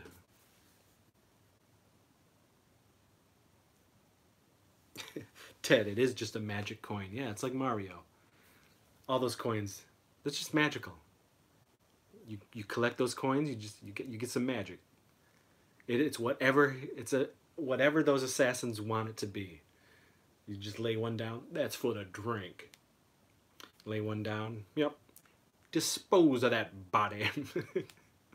And that's what it is. Greg, am I looking forward to Bill and Ted 3? Hell yes, I'm looking forward to Bill and Ted 3. I am so, so happy they're finally doing it after a good 10 years or more of speculation and them going off and on about it, not finding the story, not the script isn't there, what have you. I'm so pumped. Bill and Ted Face the Music is what it's called. I can't wait. So cool. And it's 30th anniversary, so you know they're shooting this year for that new one. Not going to be out this year, but they are shooting this year. Can't wait.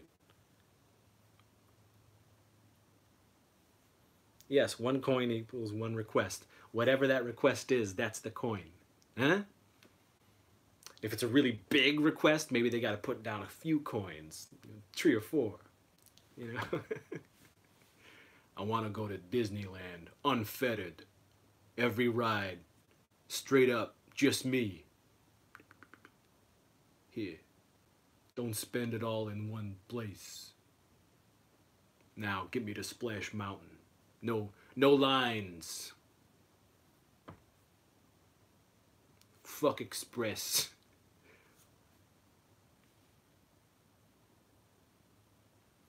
Greg, have I seen Alex Winter's Freaked? Yes, of course I have. I reserved that film when it came out on VHS. We had a store called Video Connection where I grew up, Wellsville, New York, and this store, like, I was friends with the owners because I was in there from a very early age up until it closed.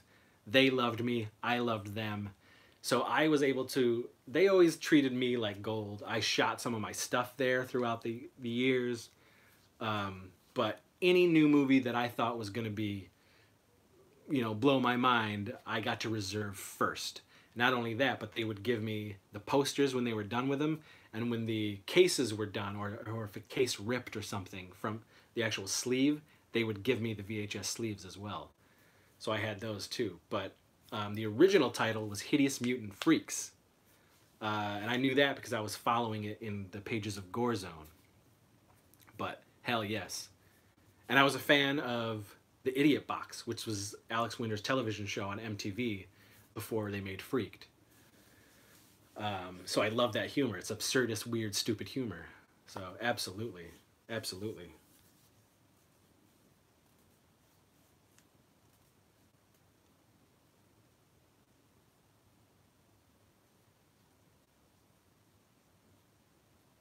Tyra, nice Godfather. Yeah.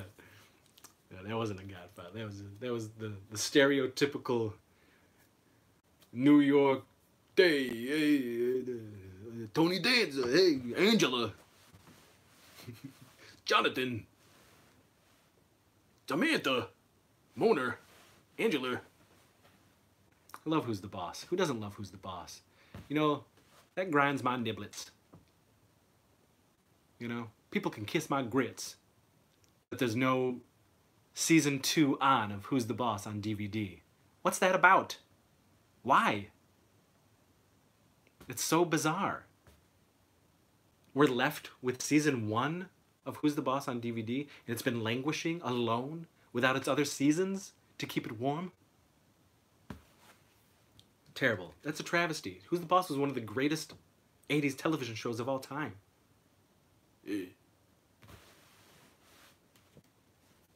Ah. That was my rant.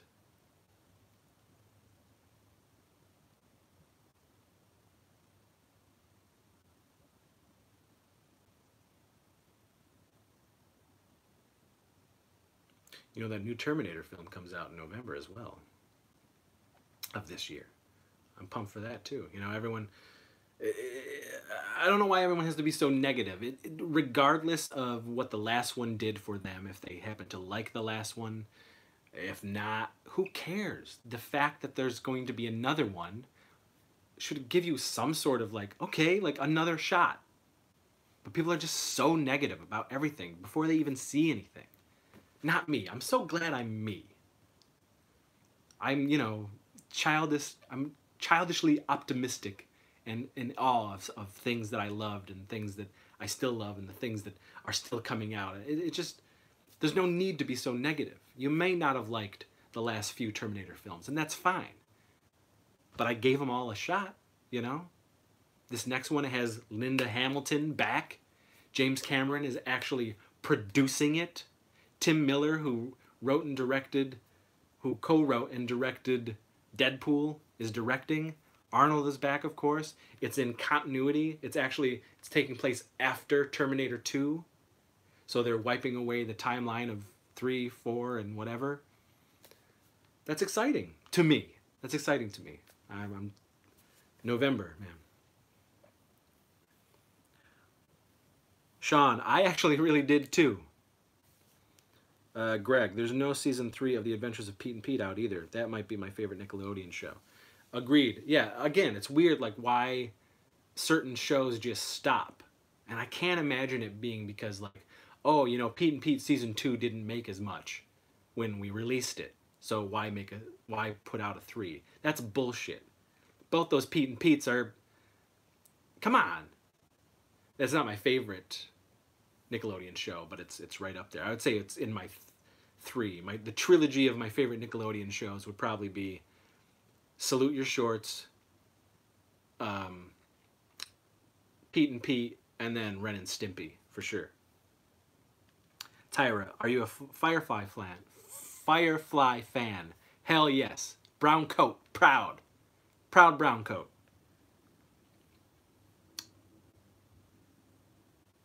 Sean, I was never a fan of Rocko's Modern Life. Jimbo, I'm back. I loved MacGyver and Family Matters a little too much. And Saturday morning cartoons, of course. Hell yeah. Jimbo, my man, I'm telling you, you're going to love this channel when you watch this stuff. You know, we talk about all this stuff. Keeping that nostalgia alive. That's what the shows are about. And that's what all this talking is about. Keeping the 80s alive, my friend. I do this thing called Saturday Morning Sleepover. Some of these guys have heard me talk about this forever, over and over again, but I do it in my house. I invite like-minded people.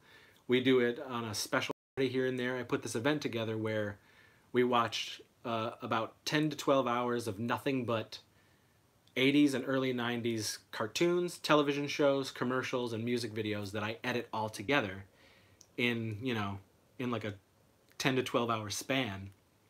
And we dress in pajamas and we eat cereal and garbage and pizza all day long and all night down in my home theater room. And we try to squeeze about 15 people in there, like-minded nostalgia freaks who want to relive all that stuff.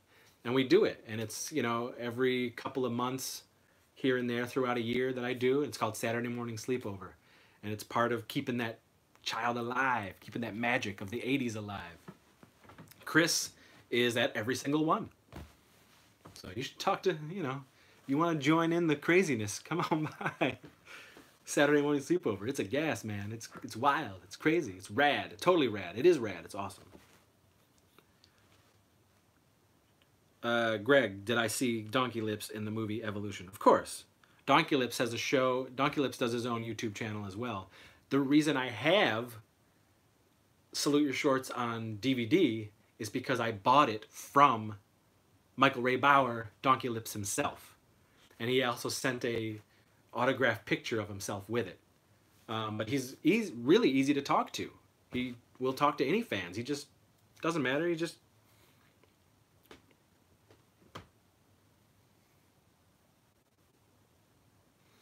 Eric, when does the new It come out? It comes out this September. And that's another one I can't wait. Chapter 2. My God. They knocked it out of the park with that first one. And I love the miniseries. Miniseries was one of my favorite things in 1990 when it aired. Like, I loved that goddamn thing. People hate it now, but I still really love it. But man, did they kill it with the New Line Cinema theatrical version, because it's not a remake. It's not a remake of the 1990.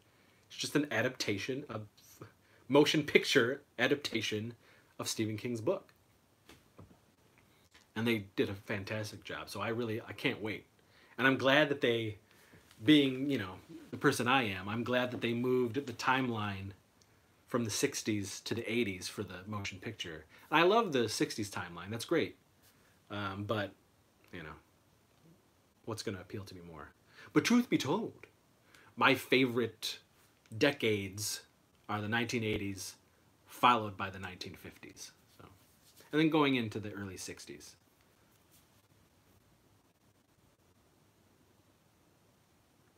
Tyra, yeah, I like The Stand, but I didn't dig it as much.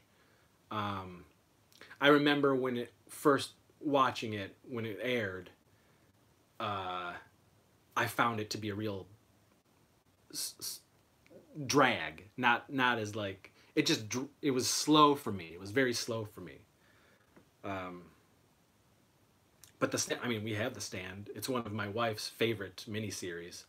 My favorite miniseries of all time, television miniseries of all time, is V. V, I watch it every single year. My friend Bobby Heckman and I, and our friend Sean King, we all watch V, either together or separately, if we're not together, but we watch V every single year. V, the original miniseries, and V, the Final Battle. I also have the television show. But those two, V, the miniseries, and the Final Battle, were the companion miniseries.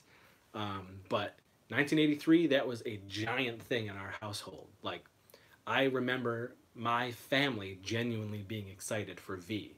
And it seemed like all the neighborhood kids and everybody were just like buzzing about this show V. And then we watched it, and I loved it. And I love it to this day. It's so great. Every single year I watch V. Still trying to get my wife to watch all of V. We always end up stopping like right at almost the same spot that we always stop at for her. She hasn't finished all of it, and I've been trying to show her for 6 years. Tyra, yes, the original V was awesome. Greg, I still have my VHS recording of it when it ran on TV back in the day. I need to rewatch because I don't remember it. I edited the commercials out or not. Yeah, rewatch it, man. That's probably some fried gold on that VHS. I, too, have kept a lot of stuff that I taped off of TV back then. I have so many VHS tapes from back then. Tony Boy's V was pretty cool. Robert Englund as a young man. Indeed. Willie, great performance. Jimbo, I don't think V is on Netflix or Prime. But you can get them on DVD. And that's how I have them. Real cheap, too.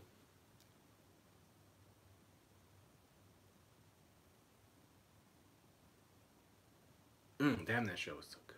God. I'm looking forward to watching it again this year. It's so good. I think it's so good. It's just dope. And obviously, I mean, Independence Day is pretty much, images are ripped from V. And they knew it. They say it, you know. The filmmakers say it. Roland Emmerich.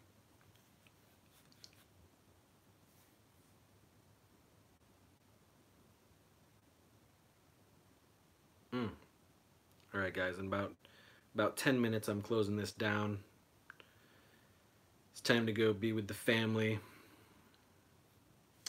I think my son is playing Spider-Man downstairs, as he would, and my wife is probably just cuddled in bed waiting for the thievage to taste the golden spray. V, man. V. Ooh, look at this. This is this is in my collection. Check it out.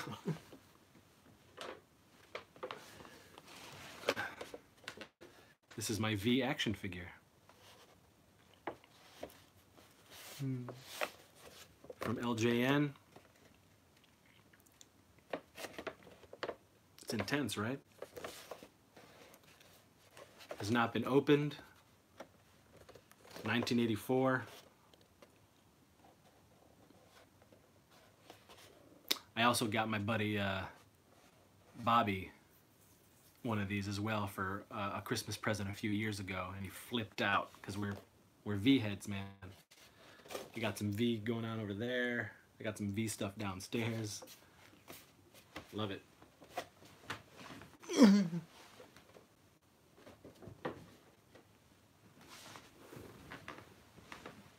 Mark Singer, man. Mark Singer. Playing Mike Donovan, sorry. Beastmaster himself.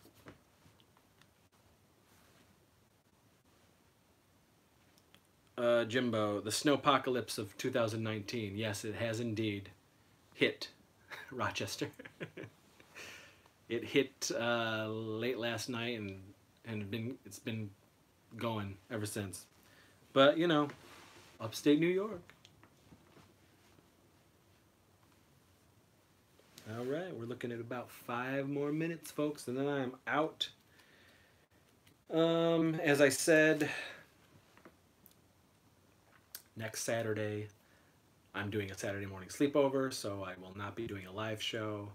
So the next live show will either be the Thursday after that or the Saturday after that. And if you guys still want to get a hold of some stuff, Teenage Mask, movies, list of stuff, now is the time, because I am going to be stopping it. I'm not going to deal with any of that stuff anymore. So warlockhomevideo@gmail.com. Just get a hold of me, and we'll work something out. You know what I'm saying?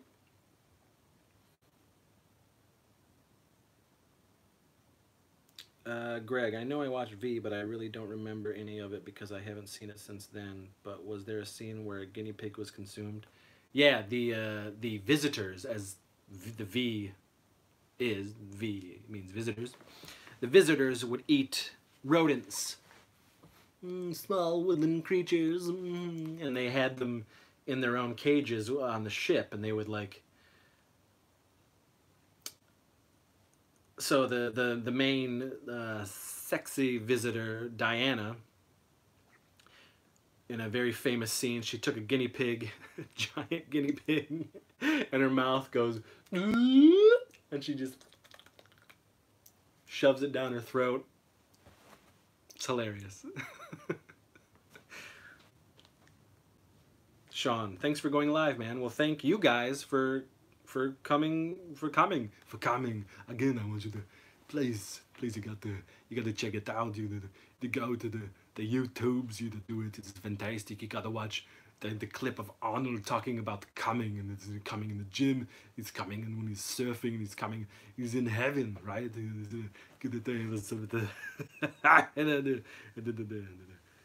No, did I miss the stream? Yes, Siler, I am about to leave. Sorry, you did miss the stream. But you were better for it. You were on a date, so who cares about this? You'll always be able to come here. But will you always be able to go on a date?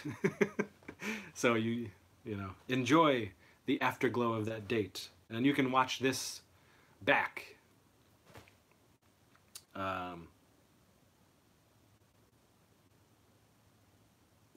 Get to the chopper, stick around.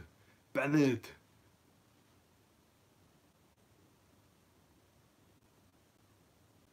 Well, thank you, though, for Siler. Thank you for showing up. love Ghostbusters indeed. Yeah, just watch back, and you know, we do talk about Ghostbusters and a bunch of other stuff as usual. Um, yeah, so as I said, folks, thank you. It's been awesome. I really enjoy doing this.